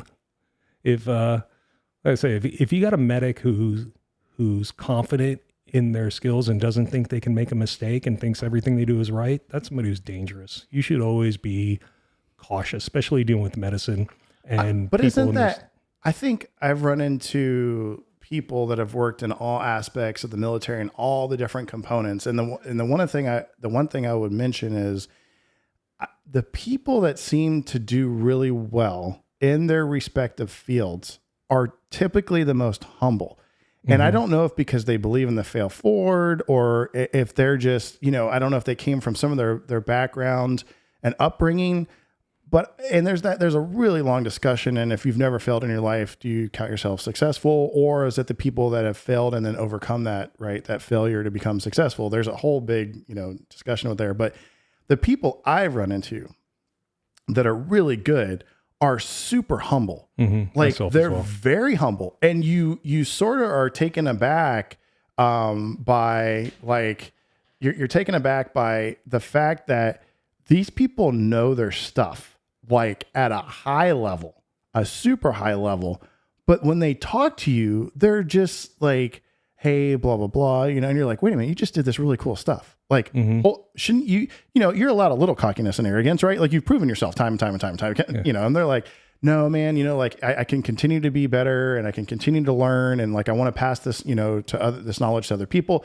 Those are the people I've seen that, like, to me, in my personal mind, are the most successful in life, I would say in general, but also in their field, their respective field. Yeah. The commander I had, M10 from the A10 Squadron, he's telling me, he goes, you got to have three things. You got to be arrogant enough so people are confident you know what you're doing. You got to be humble enough to know when to ask for help. And you got to have the humility to know that what you don't know, you don't know. There you go. Yeah. The pretending part is the part that can get a lot of people into trouble. You just can't. It's just, it's a short-term patch for long-term failure. And it's okay to fail. You're not a failure. You got to have growth through friction. You got to put yourself in tough situations. You got to put yourself outside your comfort zone, because that's where you're going to get better. And you're going to stumble and you're going to fail, and it's okay. Right. Yeah, no. Oh my gosh. Yeah. I continue that daily from a personal and a professional standpoint, literally daily. Okay. So you did, that is a really cool spot. I don't know, actually can't think of anybody that I know that's done that before outside of you, that's been in that position and filled that. So what was your next move after that? Next move, I got picked up for a specialized assignment, a unique mission set. And I, did that for about another 10 years. Oh, wow. So was there additional schooling that you had to do to do that? There was quite a bit. It was a lot of training, and it was a predominantly an Army unit, and they loved to train. And I loved it too. So, Army training, sir. Right? Yeah. Like it was a great time. So from there, I went to critical care. I got my critical care paramedic certification. Wow. And then I got my flight paramedic certification. And they send you to airborne and, multitude of training. Because the Army's a lot of what they have is organic, where the Air Force tends to send you to outside trainings, which like critical care and flight paramedic were outside training. So they're great. They're civilian certifications that apply within the Air Force. Right. But a lot of them, such as like airborne is a formalized course, but it's the Army runs it.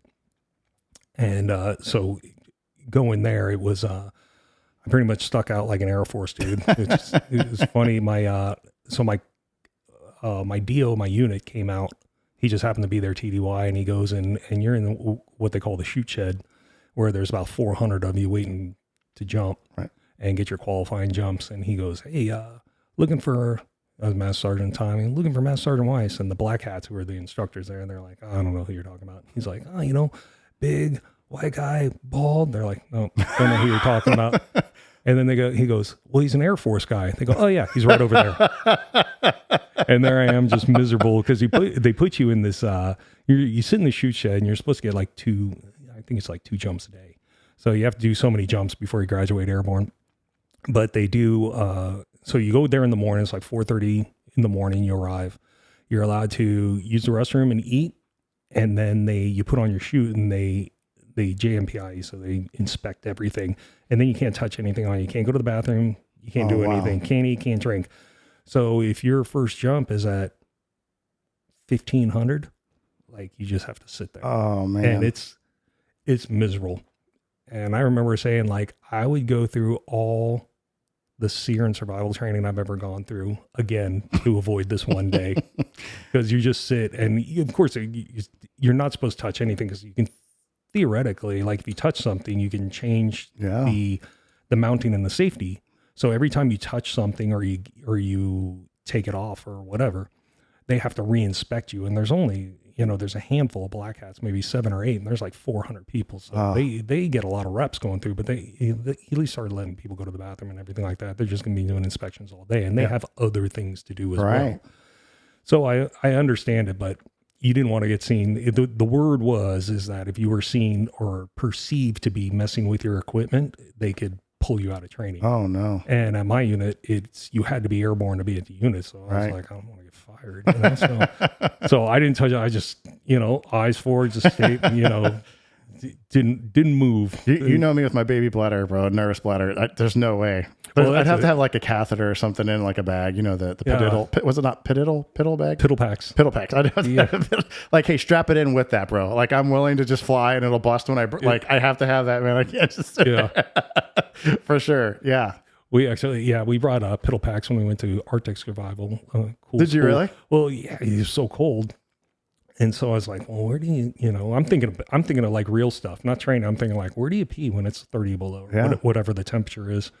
And somebody brought up some piddle packs, and I was like, oh, perfect. Because you can sit in your little shelter and use one of those. Yeah. So and fill it up and then do things with it. But yeah. Wow. So you said you did that 10 years. Is that right? Yeah, I did it 10 years and moved around, had some multiple deployments, a lot of great opportunities. But going back to your thing, I was about saying where people do stuff, there's people there who did like truly amazing things, absolutely amazing things. And I got the honor of working with a lot of them, or just being associated with them just by being, in this large group that people under there have done some great things. But the humility and the humbleness he spoke of. So we had a fairly small team. It was about, 8 of us. And anytime in that team, you may be good at one thing, but you're not good at everything. So it just constantly keeps you humble. Mm-hmm. Somebody may run faster than you. Somebody's going to shoot faster or better than you. Somebody's going to, have better medical skills. Somebody's going to have, a better way of doing something. So you're constantly being smacked down in a way where you're like, oh, I felt like I did really good. And somebody just crushes you. But you do another thing that's really good, and you may be doing it, you may excel in that, but there's another 6 other things that different people have done well. So you're constantly striving to round yourself out to raise the entire watermark. So that way you're just not great in one thing and suck in everything else. You're trying to be good in everything, but there's always people better than you. And it just keeps you humble and, very, very strong humility of just, being together with relying on your team, because it's such a small, everybody's got a job to do, and there's one person who does that job. So everybody has to kind of know and learn a little bit out of everybody's job, because if one person goes down, somebody has to take that over. Right. But at the same time, you just go like surface level, because you get into learning more about what each position does, and you're like, this is years and years and years of expertise, and you're like, I got an idea. How about just we try not to let anything happen to anybody? That's what you're there for, right? But yeah, it was constant, constantly learning and just trying to be better. Yeah. I think it's, so like we talked a little bit before this, I think one of the cool, important things is, a lot of folks, in fact, I just talked to a guy I worked with, and his son chose, because I think his wife was in the Air Force, and I think they had some other folks, and he's like, no, I want to do something cool. Like I'm going to be a Marine. And like, cool. That's awesome. But ironically enough, he's going to be an air traffic controller, which, by the way, huge attrition rate, a lot of stuff, a lot of stress. So cool enough. Super stressful. But it's interesting because people don't necessarily know. And that's why, one of those things I wanted to talk to you about, right, and bring this out. But you can do some really cool stuff as a medic. Like, I mean, stuff that you like with the training, what I'm getting to is like, I wouldn't say like a mini surgeon, but you get the opportunity to be so close to being a doctor without having that experience of going through the schooling, the med school, if you will, 12 years or however long they go to school as far as a doctor goes. But also your patients, are also like your team members, your friends, your family. And that's something so different is like so it's like a different mentality. Well, I mean, there's the one-offs. I'm working in an ER and somebody comes in with a car wreck and, oh, that's my cousin or something. Right. But like when you're with the folks that you're actually keeping safe and healthy is like a completely different eye-opening world. Or, I mean, technically too on base, right? So, right, traveling around the world becomes a very small community when you're like, oh, I was at this base too. Oh yeah. Or you see somebody come in and you're like, oh man, I haven't seen you in forever. Or like, how did you get here? I knew you 2 bases ago or whatever, right? It becomes this very small community.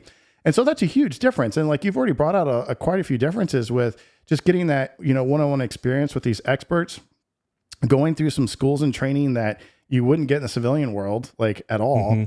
Well, geez, I mean, I can't say that. I don't believe in absolute statements. Maybe not at all, but there's very few and far between these circumstances. But like, and now like your breadth of knowledge and experience is gigantic, comparatively speaking to someone that may have gone the traditional route in the medical school or even a PA or something, right? Like you have all these different insights, all these different experiences, and you're not even sometimes, right, it's not in a hospital room, right? It's in austere locations, which brings a whole different kind of set of variables to it, right? You're, oh, okay, go ahead and clean this and scrub, and I'm going to scrub it, and like, again, put the dirt in it. Rub dirt in it, throw a tourniquet, we're out of here, right? Like, one of those situations. So, okay, so you did that. So again, Air Force medics, some can be bad A's, right? Like I have one sitting across from me. So, so 10 years you did that. And then what did you transition to after that? So after that, I ended up promoting. I picked up E8, and I was at Hurlburt Field doing some of my recurrent training and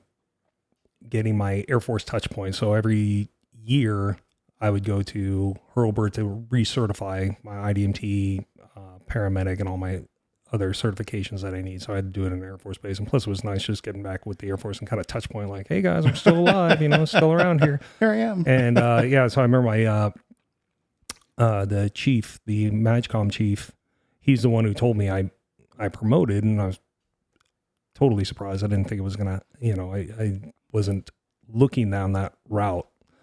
And I remember he told me, so it was like 2 things came out of my mouth. I was like, wow, I was so happy and so surprised. And then my next words were, where am I going? Because I knew it was like promoting. I remember my sergeant major told me when I was, back at that unit, he said, look, man, and this is when I was a tech sergeant. He said, look, man, he's like, you got legs under you. You got probably another 3-4 years here.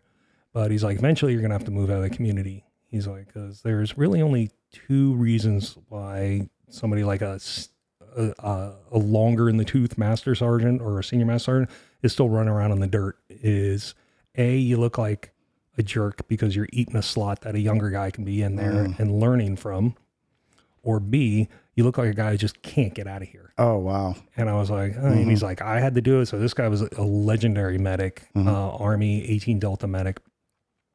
And I really looked up to him. And so that was always stuck with me. And I was always, I pay attention to everything people tell me. So you hear little bits and you're like, okay, I'm going to store that. I'm going to store that. In the Rolodex. But he was telling me I was still, only like, 4 years into the unit, which was like really new. You're still kind of pretty much, you're still on kind of probation. People are giving you the side eye still. Is that you're just not a part in being an Air Force guy. You're still your way, like started a major deficit. And, but I always remembered that. And it was like, I was like, okay, well, I'm just still trying to learn my job and trying to be good and trying to, do what they need me to do. And I wasn't even thinking that, but then right when that happened, it all came to fruition. I was like, where am I going? And they're like, okay, well, here's your job. So anyways, I had a opportunity to take over the MAGCOM functional manager at Hurlburt Field for AFSOC. So I went straight over there and I did that for 3 years. And it was a great experience, learned a lot. And we did some really great things there. We were able to change. So it was really good coming from a ground operational unit to a staff, policy driven position, because it's the flash to bang from being on the ground to actually influencing policy to make things better for the people on the ground was so quick. Cause I'm like, I just came from there like a few months ago. So it's like, when we talk about these things, issues and obstacles that are on the ground, now I'm in a position to influence them and help change them. And so it was really good. It was really busy, but I went there, I was pretty motivated and pretty excited to get things done. And we had a great team, which was funny is we had, sorry, I didn't mean to cut you off. No, go ahead. They had, so at the time, one of my great friends, Nick Graham, had come up from the unit, and he was now at Hurlburt. And one of my other great friends who I worked with came up and was also at headquarters with me. So I kind of had these couple people I can kind of talk to because we all had a lot of shared experiences. Right. And I think we really did some really good things there. And so it was cool. I don't know if I'd been able to probably not do as much had they not been there. Because I had other people with the same mentality of like, we need to push this rock forward and we need to push it forward fast because we're just impatient. There was no other reason. We're just like, we just need to get this done. And so we were able to put forth a lot of initiatives. So I think it was just pure timing that the three of us were out there. And there were some prior people, and plus AFSOC, tends to lean forward. And so that helped with the momentum a little bit. But we got a lot done. It was really busy. We got a lot done and did that for about 3 years. So I was going to ask you, sorry to interrupt earlier, but what was one of the bigger, because I know my answer for you, but what was one of the bigger culture shifts coming from the unit to like working now back in the Air Force side of things? Even though it's AFSOC, but like working in the Air Force side of things, don't think of me because I'm biased and I know what I'll say because you used to call me all the time. But what was something else that you saw that was a cultural shift, a big swing that was like just hard or took a couple of months or whatever to get back into the swing of things from the Air Force side? So I'll tell you, it took me 9 months. And right when I got there was a chief who had been running around who came from the same community, and he was at Hurlburt. And I remember he pulled me out to lunch one day when I was there about a month. And he said, hey man, I just want to let you know that the tempo here at AFSOC is a little slower than what you're used to. And he's like, before we thought that moved kind of slow. He's like, here it moves a little bit slower. And he's like, I ran into this and I just want to share with you that I ran into it because I was getting really frustrated that things weren't getting done fast enough. And I was like, hey, well, I appreciate the time. I sat down with them and we had a great talk, and he did a lot of good mentorship, and I listened to everything he said, and he was a phenomenal dude. And sure enough, like 9 months later, I was just coming off the rafters about something, and then I just paused and I was like, there it is. I just hit that point. So I called him and I was like, you're right. It took me 9 months, but I got here. He's like, I told you were going to do it. And so, yeah, it just moves a little bit slower. So, there's a mentality. The smaller the group, the more unique the mission set, the faster you can navigate. You can be, flat and flexible constantly. Yep. And the bigger it gets, the slower it moves. That's just by, like some sort of law somewhere. There's more gears in the machine, right? There's more people cogs involved. and gears, and there's more layers of approval. There's more, I don't want to say people standing in your way, but you got to run it through more people where, right. The smaller it is, it's like, hey, I think we can do this and I think we can do this better. They're like, do it. And then you get after it. Yep. You go to, a bigger place and then it's like, oh, you gotta get 3 people to say do it. And then you get to a larger place and then you gotta get 8 people to say do it and so on. Right. So that was the thing. It didn't move as fast as I wanted to, but I'm also inherently impatient, like drastically impatient. Do you remember how many times you called me and what it was about? Do you remember? Oh, it was probably, hey bro, my laptop, I am trying to get to this whatever file or whatever, and the network is going slow. And how hard is it to connect to a printer? I have to go through 3 people to get approved to connect to this printer. Do you remember all this? So frustrating. Yeah. I remember this. I was like, oh, welcome back, buddy. Like, well, I remember the network would go down and everybody would and so now you're at the MAGCOM. So your job is, staff work. So I'm 100% relying on my computer. And I came from years of, you perform or you get fired. Like I'd see people get fired quickly. And so I just always had that. Every day's a job interview. You're just constantly fighting for survival. So I went out there and the network's down and people are standing around and I go, hey, I can't access my computer. And they go, yeah, the network's down right now. And I go, well, how long is it down for? And they go, I don't really know. And I'm like, so this is just it? We just stand here? Like, I got to do something. So I go off and do my face-to-face meetings or whatever I can do. But it's just me being incredibly impatient. Yeah, that's what they say. What is it? Brings down the Air Force's lightning within 5, and apparently Nippernet, right? That's it's true, and it was definitely a shift. But it's another opportunity, to look at let's get alternatives. So I would use my personal laptop and I do all my stuff that I had to do personally, and then the network would go down. So I'd get a puck. So I had a mobile Wi-Fi. So the network would go down, I'd pack up and I'd tell the front office, I'd say, hey, I'm going to be in my mobile office. And I'd go to the parking lot and sit in my truck and just thump away on emails because it got a decent signal. I couldn't get a signal inside the building. And just constantly finding ways to navigate around these obstacles. I'm glad that's your mobile office, not what a traditional mobile office would be, is the latrine, if you will. Yeah. I can sit you sitting there on your lap, just like, going to town in the stall. Commissary parking lot gets really good signal. So if it was a little wonky outside, the Wi-Fi puck could grab it. But if that started to jack up, I'd go to the commissary and I'd sit in that parking lot. And, oh my gosh. And so I just, not only you have to be mobile with how you do things, you got to be mobile on where you do things. Where sometimes, because this area is a little weird with signal, so you can have a signal there one day and you don't have it the next day. So then I got to drive until I'm like, okay, I got a signal. I just park somewhere and then keep working. You just have to keep going towards the top of the mountain, right? That's what it is. Just keep going towards the top just around the mountain. Like however you get in there, like I'm like, I need to get this stuff done, and I don't know a better way to do it. Like if the network goes down, I can't just throw up my arms. I got to figure out ways around this. Wow. And just like, and it's just I feel it's a mentality across the board. So it's whether it's, life or relationships or finances or whatever you got, there's always pathways. You just got to take a step back and, even if you can just pause for a second, say what are my alternatives? Right. No matter what the situation, that already starts to change your brainwaves on how you think, instead of just like, well, this is broken. Like, well, that's it. This stuff always happens to me, and just sit around. You just go, okay, cool. This sucks. All right. Yeah. All right. Now what are my alternatives? Right. How can I navigate this problem?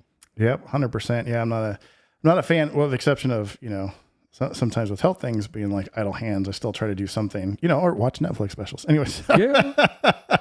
Okay. So you did that for how long was that tour? 3 years. 3 years at AFSOC. And then you moved to I moved to Eglin Air Force Base after that. And Okay. that's what they call Super far, by the way. Have to pack it up, ferry it around. Well, I think I was cheap. That's why I got that assignment because they're like, well, we can save a lot of money. We can just move Weiss. That way he's, I literally left on Friday and started work on Monday. So with no travel day or anything. So it's like a way to save money for the DOD and Air Force, right? I mean, at the end of the day. Well, my career field manager, when she hit me up, she said, hey, congratulations. You got Eglin. I was like, hey, thank you, ma'am. I really appreciate it. I go, but I'm cheap, right? Did I get you congratulate me like I just finished a marathon or something? But it was a challenging job to move into because I'd been outside the med group for about 17 years and outside traditional construct of the medical construct, and so it was a steep learning curve going back, and that's where humility comes in. I had to talk to her and said, look, I really appreciate the opportunity, but am I the best person for this job? I think there's other people who've been in the med group for many, many years who are probably way more versed than I am and can probably add value. And the Air Force has spent a lot of money to give me a unique skill set. And I think it'd be best to, stay within that skill set, but I'll do whatever your guidance is. And she goes, I think you'll do fine. I want to, give you another view at how this whole system works. And I think you'll adapt to it well. Yeah. And so I went over there. I was very transparent. I said, look, this is not, it's been a while. I'll work hard, but I got a lot to spin up on because there's some aspect that I'm very well versed in. And there's other aspects of kind of like traditional in-hospital policy and, budget and everything, even though they're all the same programs, just on a much larger scale. Like I mentioned before, we had an 8-person team. Right. Now we have a staff of 1,700. Oh. We're still dealing with budget, manning, and all these constraints. It's just on a much larger scale and much more dynamic. But I ended up going over there. Luckily, I had a great boss, Colonel Urban. He was fantastic. And he was real patient with me when I come up and with my knuckle dragger mentality. And he was very understanding. So he was great. And so I'm still there. And I recently, when I promoted to chief, I ended up moving over to the functional manager spot, which has been another, same process as MAGCOM. It's just a little bit more complicated, being as that we have so many different AFSCs and so many different people in the hospital and so many different directives on what we're trying to do. Right. But it's still fun. Complicated problems get complicated solutions. Sometimes they're simple, but usually they're not. That's true. There's not a silver bullet because there's a lot of very smart people who came before me in this position throughout my entire career. Very smart people before me who have done all great things. So these are not simple solutions where you can be like, oh, they forgot this. And it's this one little thing that's so easy. It's like usually somebody thought about it first. So the solutions become more dynamic and more interwoven. How long have you been a chief for? I've been, I pinned on, I think February this year. Yeah. Okay. I know it's pretty recent. So not long. One of the things that we skipped though was when I don't remember how long you had been here, or Hurlbert, but you actually emceed my retirement. Absolutely. That was a highlight of my career. It was definitely an honor. I can tell you some of the things. So there's things that I just absolutely love. I love RMOs. I love coins. I love patches.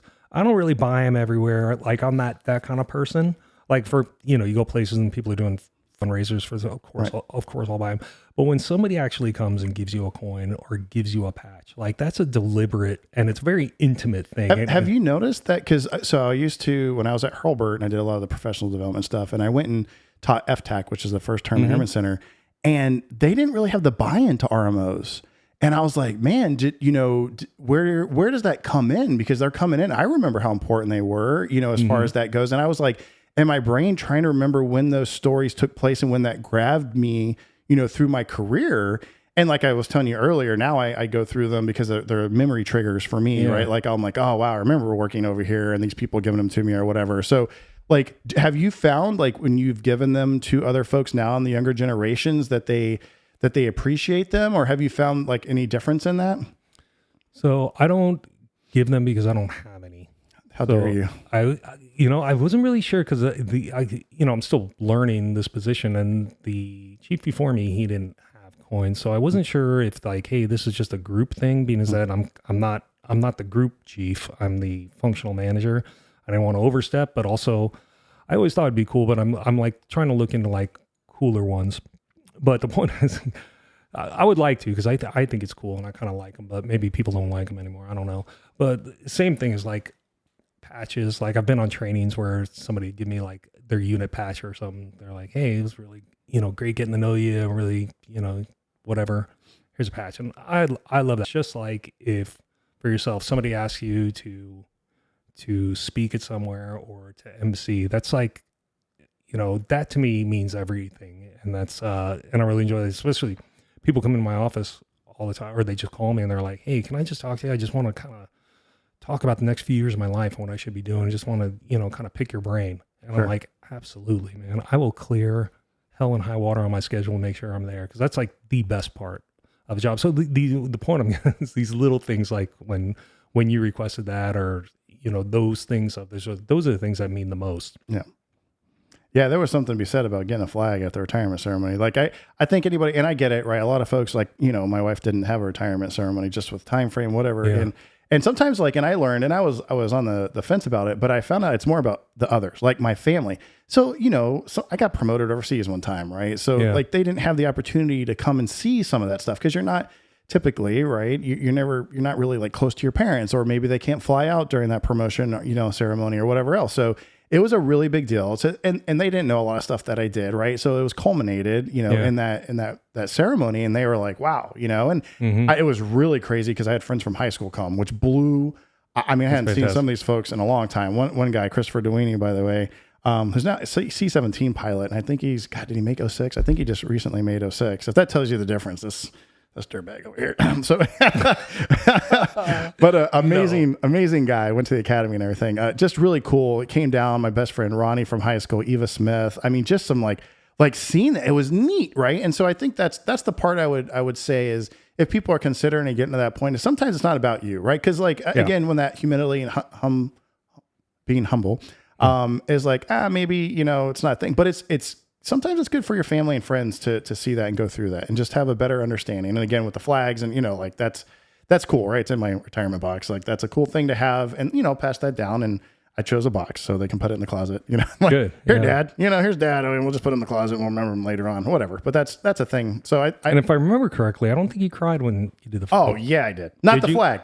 I cried when I was talking about the kids. I've seen the toughest people cry during that flag ceremony. Oh, and there's something so touching about it. Well, especially when because they're reading off about the folds, and especially if they do it with the rank and everything. But when at the end, when I give the, they're like the obligatory, hey, and I start talking about my kids and the wife and like how the impact was with that, and like because you start recalling all the times you're away and you're missing birthdays and anniversaries and all that stuff, like the normal. But yeah, that's when I couldn't control it anymore, and I get into that sobby like.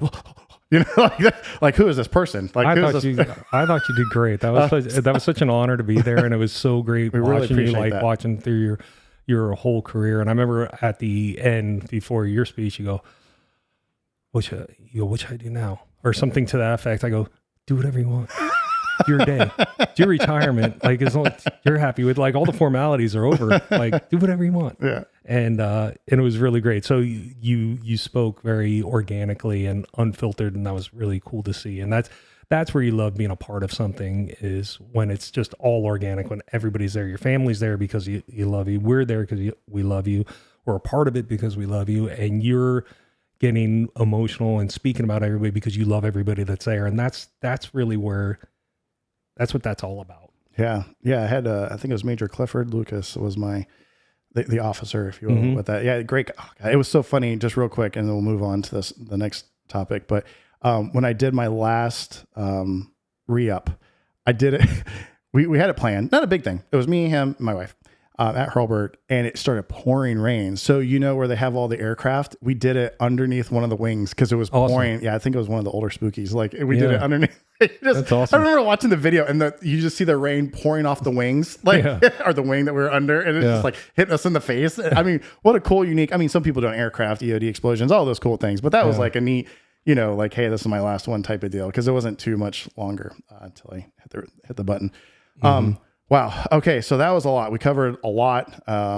Really good long period of time there. So we've covered your background and your military career. So part during the military career, which I think is interesting.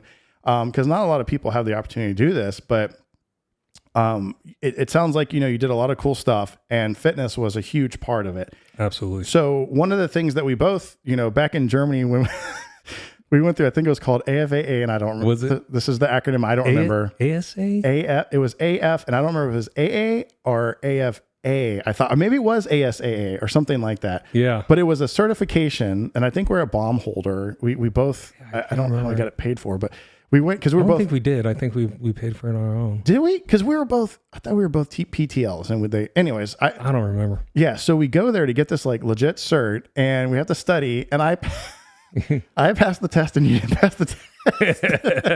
Yeah, I failed my first swing at that test by 1 point. I remember, and I was just like, "That's a stupid test." Here's the fatty of the rugby guy and the fitness guy. So I thought that was hilarious, the medical guy, because it had like some kinesiology and all that stuff. I remember it was like, if you a client that's pregnant, and how long can they do this, and how much can they lift? Oh man, that's crazy.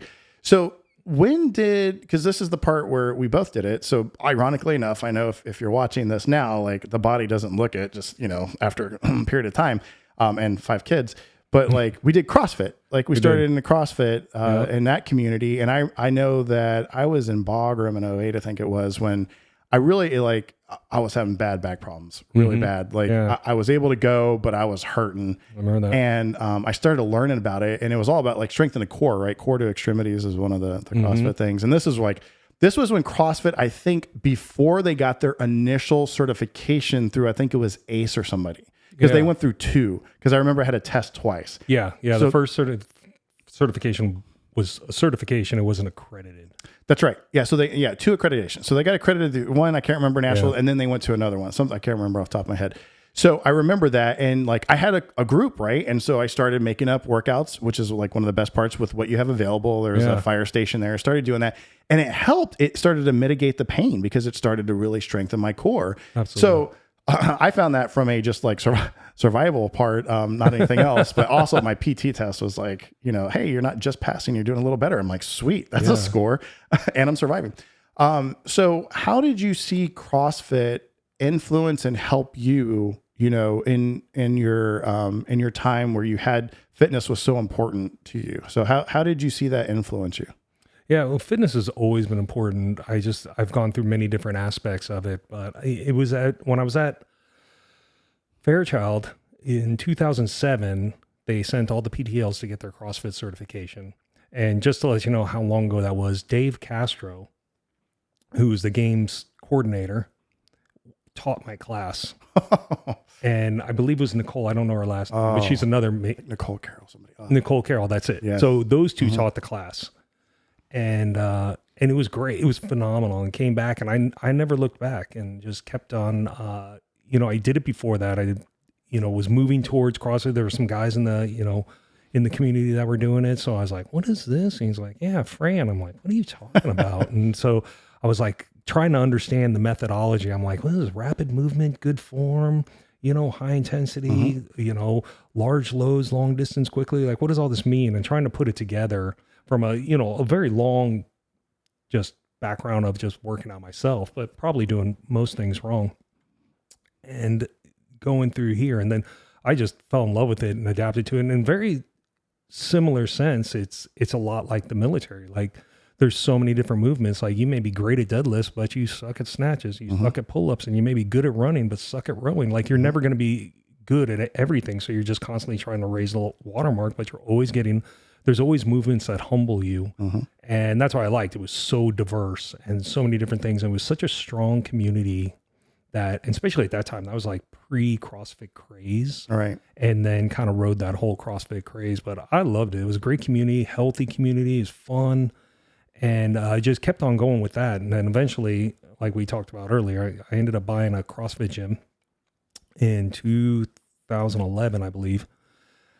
And it was a gym my wife at the time went to, and it was pretty dilapidated, pretty Spartan gym. Like equipment was broken. There was like a handful of members, but they were all good members, good people. And I remember, and it was attached to like another gym, kind of like a Globo muscular gym or meathead gym, if you will. Yeah. It wasn't like a Globo gym, it was privately owned, but it was kind of like that type of machines and treadmills and things like that. But this was like a little offshoot separated by a chain link fence. And so it looked awesome. It looked like this bullpen. And, I'd work out there, and a lot of other military cats would work out there. But I noticed it was like pretty beat down. Yeah. And so I just asked the owner one day, I'm like, hey, you interested in selling that? And he's like, yeah. So I bought it, and then I deployed, and came home and told my wife, I'm like, hey, I bought a gym. She's like, oh, okay. Well, that's cool. And I'm like, and I'm deploying. So anyways, we took that, and eventually it had about, we bought it, had about 30 members in it. And we placed all the equipment, and the gym, the next door, ended up going out of business. So we expanded into that area, and we went from about 30 members to about 200, 215. Did you keep the chain link fence up, or did you? No, we did not, but there's still pictures of it floating around. And we kept it for several years, and I loved it. I had an absolute great time. My kids were literally raised, like when I say my kids were raised in a gym, they were literally raised, like I would be teaching classes, weightlifting classes, and my kids would be rolling around in diapers, like crawling on the floor and everything. So they know, which is great because they walk in any gym and they're super comfortable. Like they're not intimidated. Right. The other side is they walk in every gym like they own it. So I'm like, it's not your gym, son. Like, because they'll go just start touching stuff and everything. I'm like, hey, but they're very comfortable, and just growing up seeing their mother and father work out all the time in a community of people working out. So they just they work out all the time, and fitness is just part of it. It's not like fitness is part of their life. It's just something that they do. Like they eat, drink, work out. It was embedded in them when they were very young, and they were exposed to it. And we ended up selling it to some great friends who still run it to this day, and they've done phenomenal things, and they've taken it much further than I could have at the time with, it was high operational tempo. So I was training a lot and deploying a lot.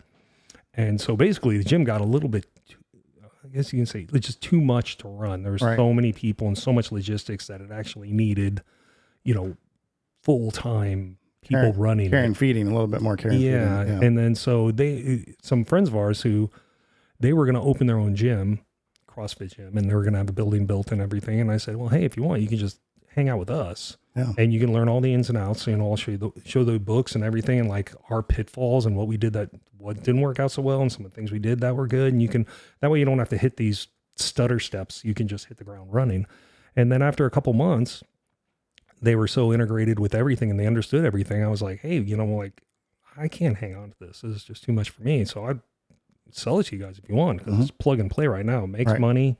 It's running on its own. Everybody's happy. Everybody. Like you guys come in, we slowly step out, and that's fine. And so we ended up doing that, and they're doing even phenomenal things with it now. And it's really cool to see that going, even though the name's changed. Right. But it's still in the same spots. Every time I drive by, I kind of smile. Did you think that the marketing was easier or harder because of the CrossFit brand, right? Because I know you have to pay the affiliate fee and all that, but I mean, did you feel that being CrossFit already, like you were able to bring in some people because it has become the CrossFit thing it is now, but that brought some folks in without you having to purposely go out and do marketing for that? Yeah. So we had our principles for our business was family, fun, fitness. So all three things. So no matter what we did, it had to be lumped under that. So if we wanted to do an initiative or whatever we wanted to do, we'd sit down and be like, hey, what pillar does it fall under? Family, fun, or fitness? And also your biggest advertisement. So short answer is yes, CrossFit at that time, people would seek out CrossFit. So it wasn't like, now you kind of look at like the best CrossFit gym, who has open gym, what program do you follow? You look at the coaches, what's the coach's experience? So like, do they have a pool? Do they have yoga? Do they have childcare? Then it was like, people just saw CrossFit, pull up and sign up. It wasn't in droves, like it had to be good, but it was, if you were a serious CrossFit gym, like you took care of your equipment, you had good coaches and good programming, people would find you, and good word of mouth. Luckily, we were on a fairly busy street. It was a main street. And so a lot of our marketing was our members. All right. So if you do warm-ups, or anytime there was a WOD that had a run in it, you have like 30 people in phenomenal shape running up and down the street, all shapes and sizes. So there was, old 60, 70-year-olds there. There was 14-year-olds there. There was big, small, short, skinny. So every time they be working out, there's always somebody who's seeing it who's like, hey, if they can do it, I can do it. All right. So that was the best advertisement. But yeah, CrossFit was magnetic at that time. So really, it if you had the name CrossFit, people would seek you out. Yeah. Yeah. It was a little bit easier than it is. I think now I would have to imagine it's probably a little bit more competitive and probably a bigger bite to get in. I couldn't imagine what it costs to get a CrossFit gym up and running right now. Yeah, you're right. Because there's like quite a few here, but I mean, also like with the military community where we're at, I mean, there's some stuff on the respective bases, but we have that's like, it's sort of Black Rifle Coffee, right? They I don't know how hard, do you know how hard it is? I knew a guy, one of the general managers, I think he's left, but you know, you almost have to compete to have one of those franchises. Really? They look at the community. I mean, like you should with any business, but they look at the community demographics and like, you know, of course the military community, like, you know, that's a big draw and they're very, that's their customer. And I mean, having 3 bases here right, are close to each other, Hobart, Eglin, Duke, right? I mean, they're pretty all, you know, within 20 to 30 minutes of each other. That's a huge draw. So like anytime. I didn't know that. Oh yeah. I didn't know it was such a fight for franchise because CrossFit believes in survival of the fittest. So if I open a CrossFit gym and you want to open up one next door to me, there's no franchise laws against it, at least at the time. So they just look at CrossFit like, well, the better gym will win. Wow, that's interesting. And so, so getting the franchise, there was no really rules as far as where you can put one. Yeah. That's why at a time, there was like a lot of them in condensed areas, but then they, you know, I guess the market will decide. Yeah. Well, and it's, well, not to go compare like for the industry side of the house, but it's also coffee is very, very, very difficult and very, in some areas, saturated. And so you have to be careful with that. And it would really stink to like open up with that name and the provenance and what you've built up and where you're headed and just have it like fail because that, you know, someone's like ambitious, they have the money, but the due diligence wasn't done or created. Yeah. And that's like Jim and I talked about that. I don't know if you know, he's an area developer for Big B Coffee. So he has like quite a few that he's responsible for and goes through that. And they look at that, right? The market in general and say, what other ones are out there with the big names and how far, and they have to have a business differentiator as far as like being more community driven type of stuff. So it's very interesting. So that's interesting. So you're in the military, so you actually had a gym. What other kind of business, if you will, or sense, would you say you experienced or have now, that you still have and that you're operating, if you will, in your current state? So like when I first started going to school was business. I was always fascinated by business. Like I love numbers. They're not emotional. They're when done right, they can tell a pretty good story. So I understand things with numbers. I'm a little like wired a little differently that way. Like I don't, you know, they're objective, right? And that's what I like about them. So with that being said, is I do investments, and probably my biggest investment I have now is rental properties. So not a ton. I have 3 houses and 2 of them are rental properties. And I just did that, like, you know, when I moved to one place, I bought a house, and then when I moved to the next place, I just didn't sell it and I just rented it. Yeah. And then did it again and then kept it. And it's, you know, real estate is is a very sound investment if you don't really want to take the time to learn stock market and mutual funds or, you know, exchanges and how things move. Like property virtually never loses money. So if you can just get your hands on it, you can always increase the value of it, and it's secure. And I look at it like, you have to, you know, it does take some maintenance to keep this running. You got to be a little, you know, there's some things you got to get spun up on, but I think it's probably one of the, you know, as far as investment, it's probably one of the easier hills to climb to get into. Did you have any big like lessons learned coming out of all the years that you've had it? Like anything like, holy crud, I wish I would have, when I left there, I wish I would have just go ahead and updated the HVAC or something before I left, because now I have to go back and like, have you had any kind of those stories or lessons learned from having rental properties? Rental properties, you got to be very cautious about who you put in, and you got to separate the business from any other aspect. So what that means is like, you want to make sure you're putting the right person in there. So for instance, I had a place and I was trying to be really, it was these 3 guys right there, red flag, right? So 3 dudes who wanted to rent the place. They're great guys. They were all chefs at different restaurants.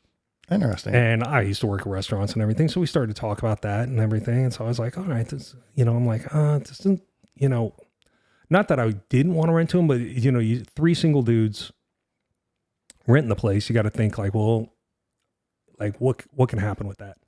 And it turned out a lot. So they ended up like virtually destroying the place. Oh no. And I had to take like 3 weeks off work. It cost me over $10,000 and I had to virtually remodel the entire place.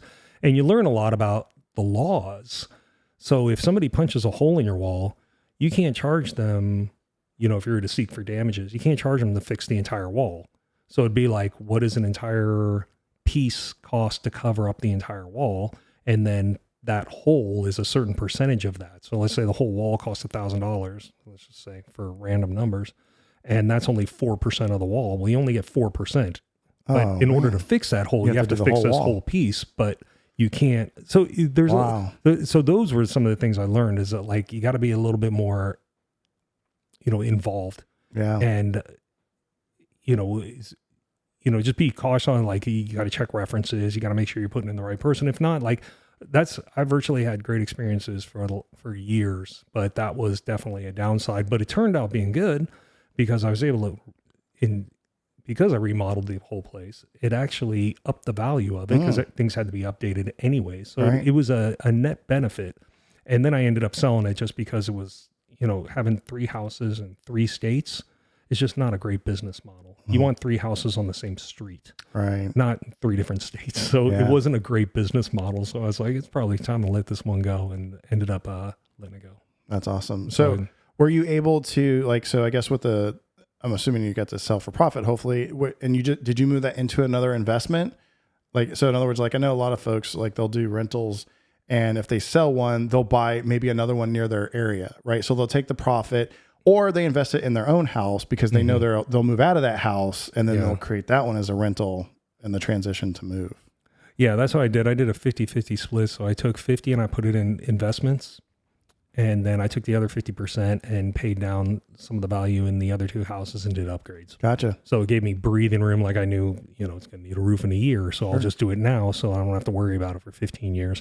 And, probably needs windows in 3 years. I'll just get them now. And then I don't have to worry, so on. So wow, that's great. I kind of just rapidly invested that money into upgrades and sustainment. So then that way I can breathe for a few years without anything catastrophic. And your big ones, your roof, your windows, your HVAC, those are the things that'll put your lights out. Those are the big ones. Those are big tabs. Yeah, HVAC's crazy. It sure is.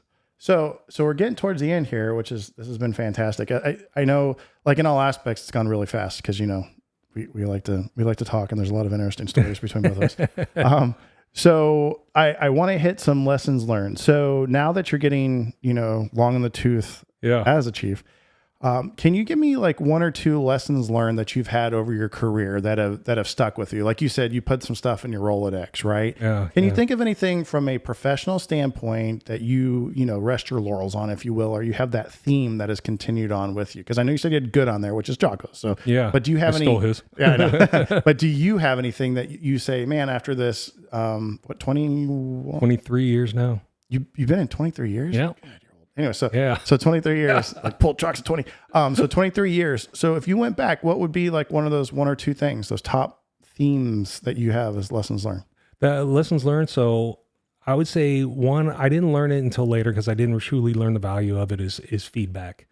So like we sit our entire lives, most of us, inside of our car, looking out the windshield. But we need to spend time looking in the car through the windshield. And I'm not talking about a car. I'm talking about how people perceive you. Yeah. So we spend a lot of time, either making judgments or decisions from inward out. We don't make a lot coming back in. So and it's one of the things that the military across the board's got right. Like you got to fight for feedback. And I'll ask people through, no matter what it is, whether it's an event, whether it's speaking engagement, or even just somebody random who I've had some interaction with, I'll ask them for feedback. And it doesn't matter the rank, position, or anything, because I want to know. And a lot of times if it's somebody who I know a little better, who kind of like, I can have knows me a little bit more in depth as far as can give me a little bit longer feedback.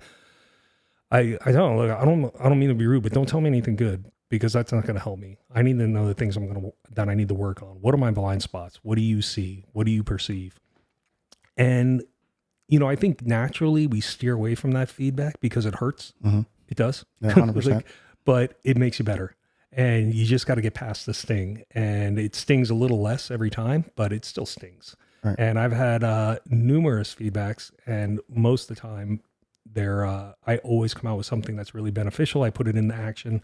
And it's really important because ultimately you work for the people around you. So you got to know, what do they think about you? Right. What could you be doing better for them? Because if you think you're doing great, well, that's great. You don't employ you. You don't work for you. Right.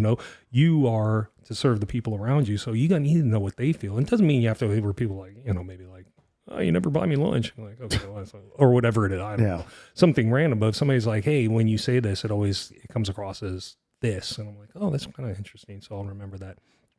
And it's, so that's one of the most important things is real unfiltered feedback. And you got to get it from people who you're going to trust are going to give it to you. So if you give it to somebody who doesn't really know, they're like, oh yeah, you're a great person, blah, blah, blah. You need to find somebody who's knows you enough to give you good quality feedback, but also trust you enough to know they can come at you and you're going to absorb it as something learned. And I think it's way undervalued, and people need to utilize it more. I try and utilize it as much as I can. I try and get it from people as much as I can. And like I said, it never feels good, but it always makes you better. Yeah. Yeah. Oh, that's huge. Yeah, that's probably one of the more difficult things to sit and get the and you also hopefully like couch it as constructive criticism. And I like the terminology you used to sort of brief that, right? Like, hey, I need the bad, but like in this manner, right? Don't just slam me. Like that's not going to help anybody. Take the emotion out, but give me like, hey, how is this interpreted or perceived when I say this or state this or whatever? That's huge. That's a huge thing because in your mind, you're like, I'm communicating and conveying this perfectly. And they're like, actually not. You come across like pompous and like, everything. You're like, really? Because I felt like when we were having the conversation that I felt humble and I'm just, here's my experience and I want everyone to learn from it. But I also, what else do you know that's different than this, right? Like those kind of examples, because sometimes you just don't know. Like, unless you ask those kind of, by the way, it was a real experience. Could you tell? But you're like, hey man, I really thought this anyway. So, that's huge. So that's the professional standpoint. What about the personal standpoint? Like the personal, you in your life personally, is there any like big lessons learned that, now that you're old as dirt, if you will? Yeah. Getting up there. Yeah. Well, don't get old. No, actually I feel better now than I have in a lot, minus my, prior injury here. The personal side of it is just, you just never stop learning, never stop growing. So I'm a consummate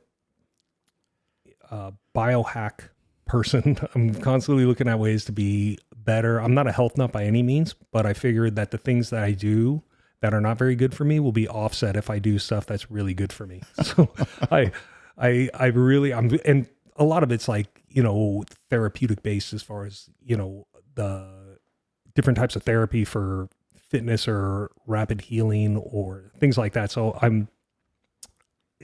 so I never stop learning that. And, personally, I'd have to say it's just time and relationship. Mm-hmm. That's what I learned, is probably the most important lesson.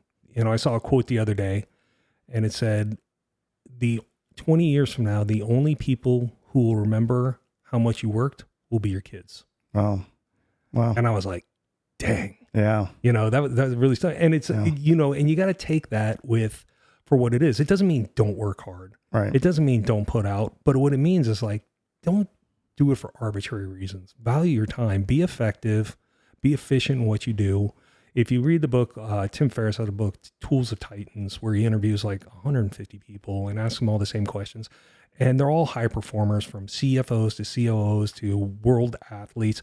They all have very similarities in what they do. So if you read even a couple dozen of these, little three-page blips from you, they're all very similar. And they don't do it all because they just talk.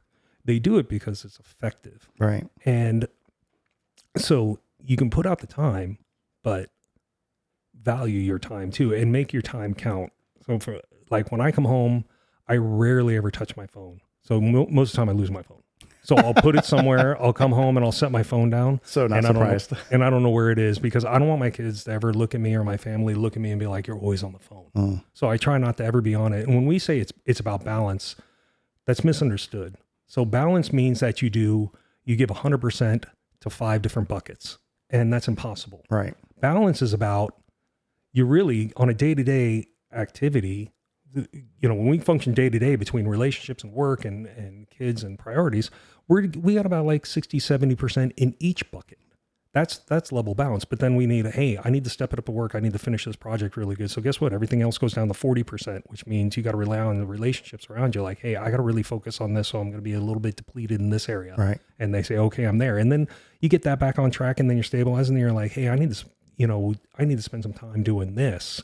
So then, work goes down to like, 60, 70% as far as your balance, and something else goes up to 80%. So you're constantly just running around filling water in the buckets. Right. But when we say balance, we don't really explain to people. I don't think nobody ever explained it to me that balance doesn't mean 100% in 5 buckets. Balance means 80% in one bucket, 40% another, 60% another, 30% another. And you got to constantly change the water level in these buckets as you focus on different things. And that's what the balance is. Yep. And making sure you're not, staying too long in one area and ignoring the others, because then those buckets run dry. And the last thing, I'm a big dumb animal, so I like to focus it on like, you've got a bunch of rubber balls. You've got like your career, you've got your fitness, you've got your diet, you've got your education, you've got your friendships, and all those are these balls you're juggling all the time, these rubber balls, and you're going to stumble and you're going to fail. Mm-hmm. And you may do something wrong. You may flake on a friend. You may not get in touch for a long time, but that ball bounces back. You can get right back. But there's a glass ball, and that's your family. Mm-hmm.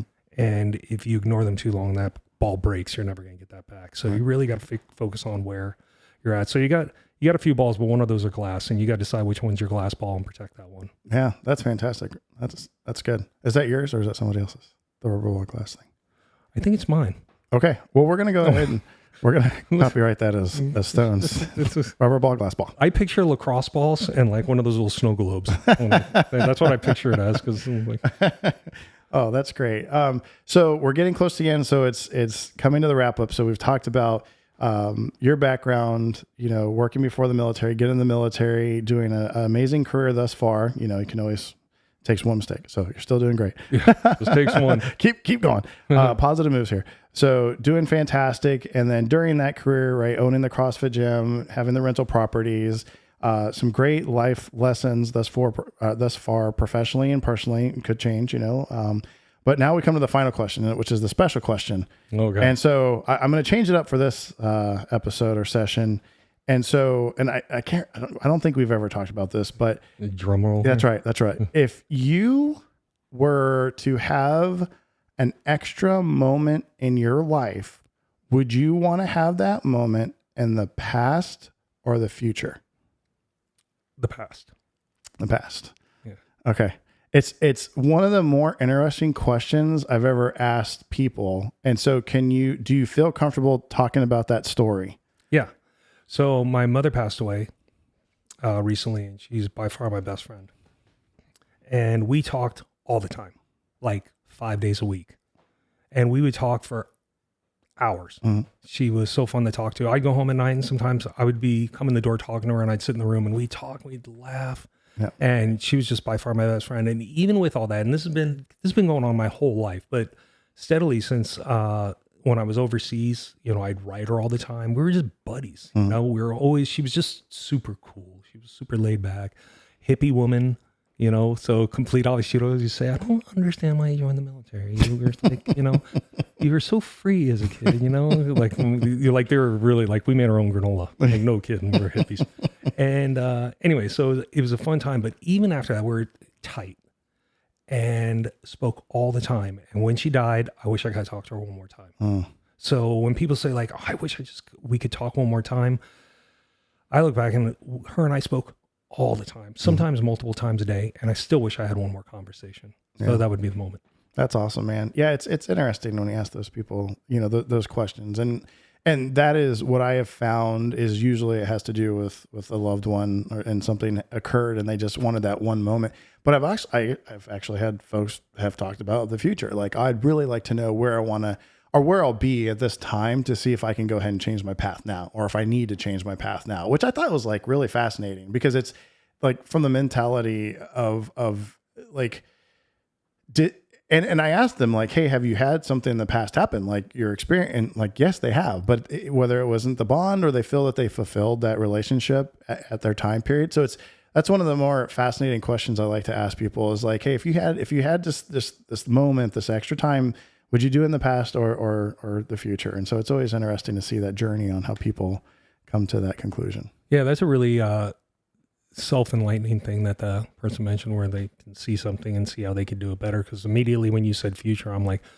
stock picks. Like, that's what I should probably. That's what I should have probably asked. Like, what do the stocks look like in 10 years from now? Like, if I could only go back 20 years and look at like Apple and Google and like when there were pennies on the dollar or something, that would have been fantastic. Yeah. Oh gosh, There's a question I ask people a lot of times. If I only have time to ask one question, I say, if you can give yourself, I actually stole this from Tim Ferriss, but if you can, 10 years ago, if you can give yourself a piece of advice, what would it be? Yeah.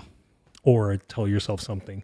And that's, that kind of stuff is really important because like, if, you and I, although been great friends for a really long time, have vastly different experiences. And if I'm not trying to gain my self-knowledge off your experiences, then this is a wasted resource for me. Like I could talk to you and learn this ton of stuff. And it's like, if we don't have those conversations, I'm just wasting this opportunity that I can learn so much. Granted, most of the stuff when you get into with like some of your comm stuff, you kind of lose me, but I am enamored with how well you know it. And it probably frustrates you when I call you because my email's jacked up and you're like, this is so beneath me.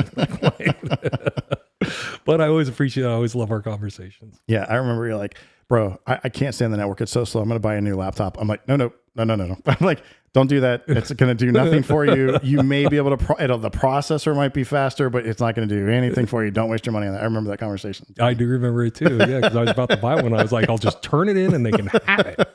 At the end, you're like, nope. It's the same size straw. Don't do it, man. Well, listen, so we're wrapping up. Again, really appreciate you taking time out of your extremely busy schedule to come do this. I know you have a lot going on in your life, professionally and personally, and it means a lot to me and people at Value Experience. And I'm really hoping that, some folks have the opportunity to listen to this and learn, whether that's the military career path or what the other potentials are, while being in the military and owning businesses and having that opportunity too. And then, of course, just living overseas and taking advantage of that and seeking out those opportunities that make you feel uncomfortable, those unknowns. And so I think that's huge. And while you might not say it, I know for a fact it happens that you are able to turn around and provide that level of knowledge and expertise down, if you will, down or parallel or whatever to other folks. And I think that's huge. And I know that you're big into growing people. And I know you didn't say it, but we know for a fact that that's happening. So I know all those folks from their standpoint. Well, I'll say thank you from their standpoint as well. So the Air Force couldn't have had a better chief. I'm a little surprised it took so long to get there, but that's understandable. They can't read the Army bullets. That's what happened. That's all right. We won't talk about that.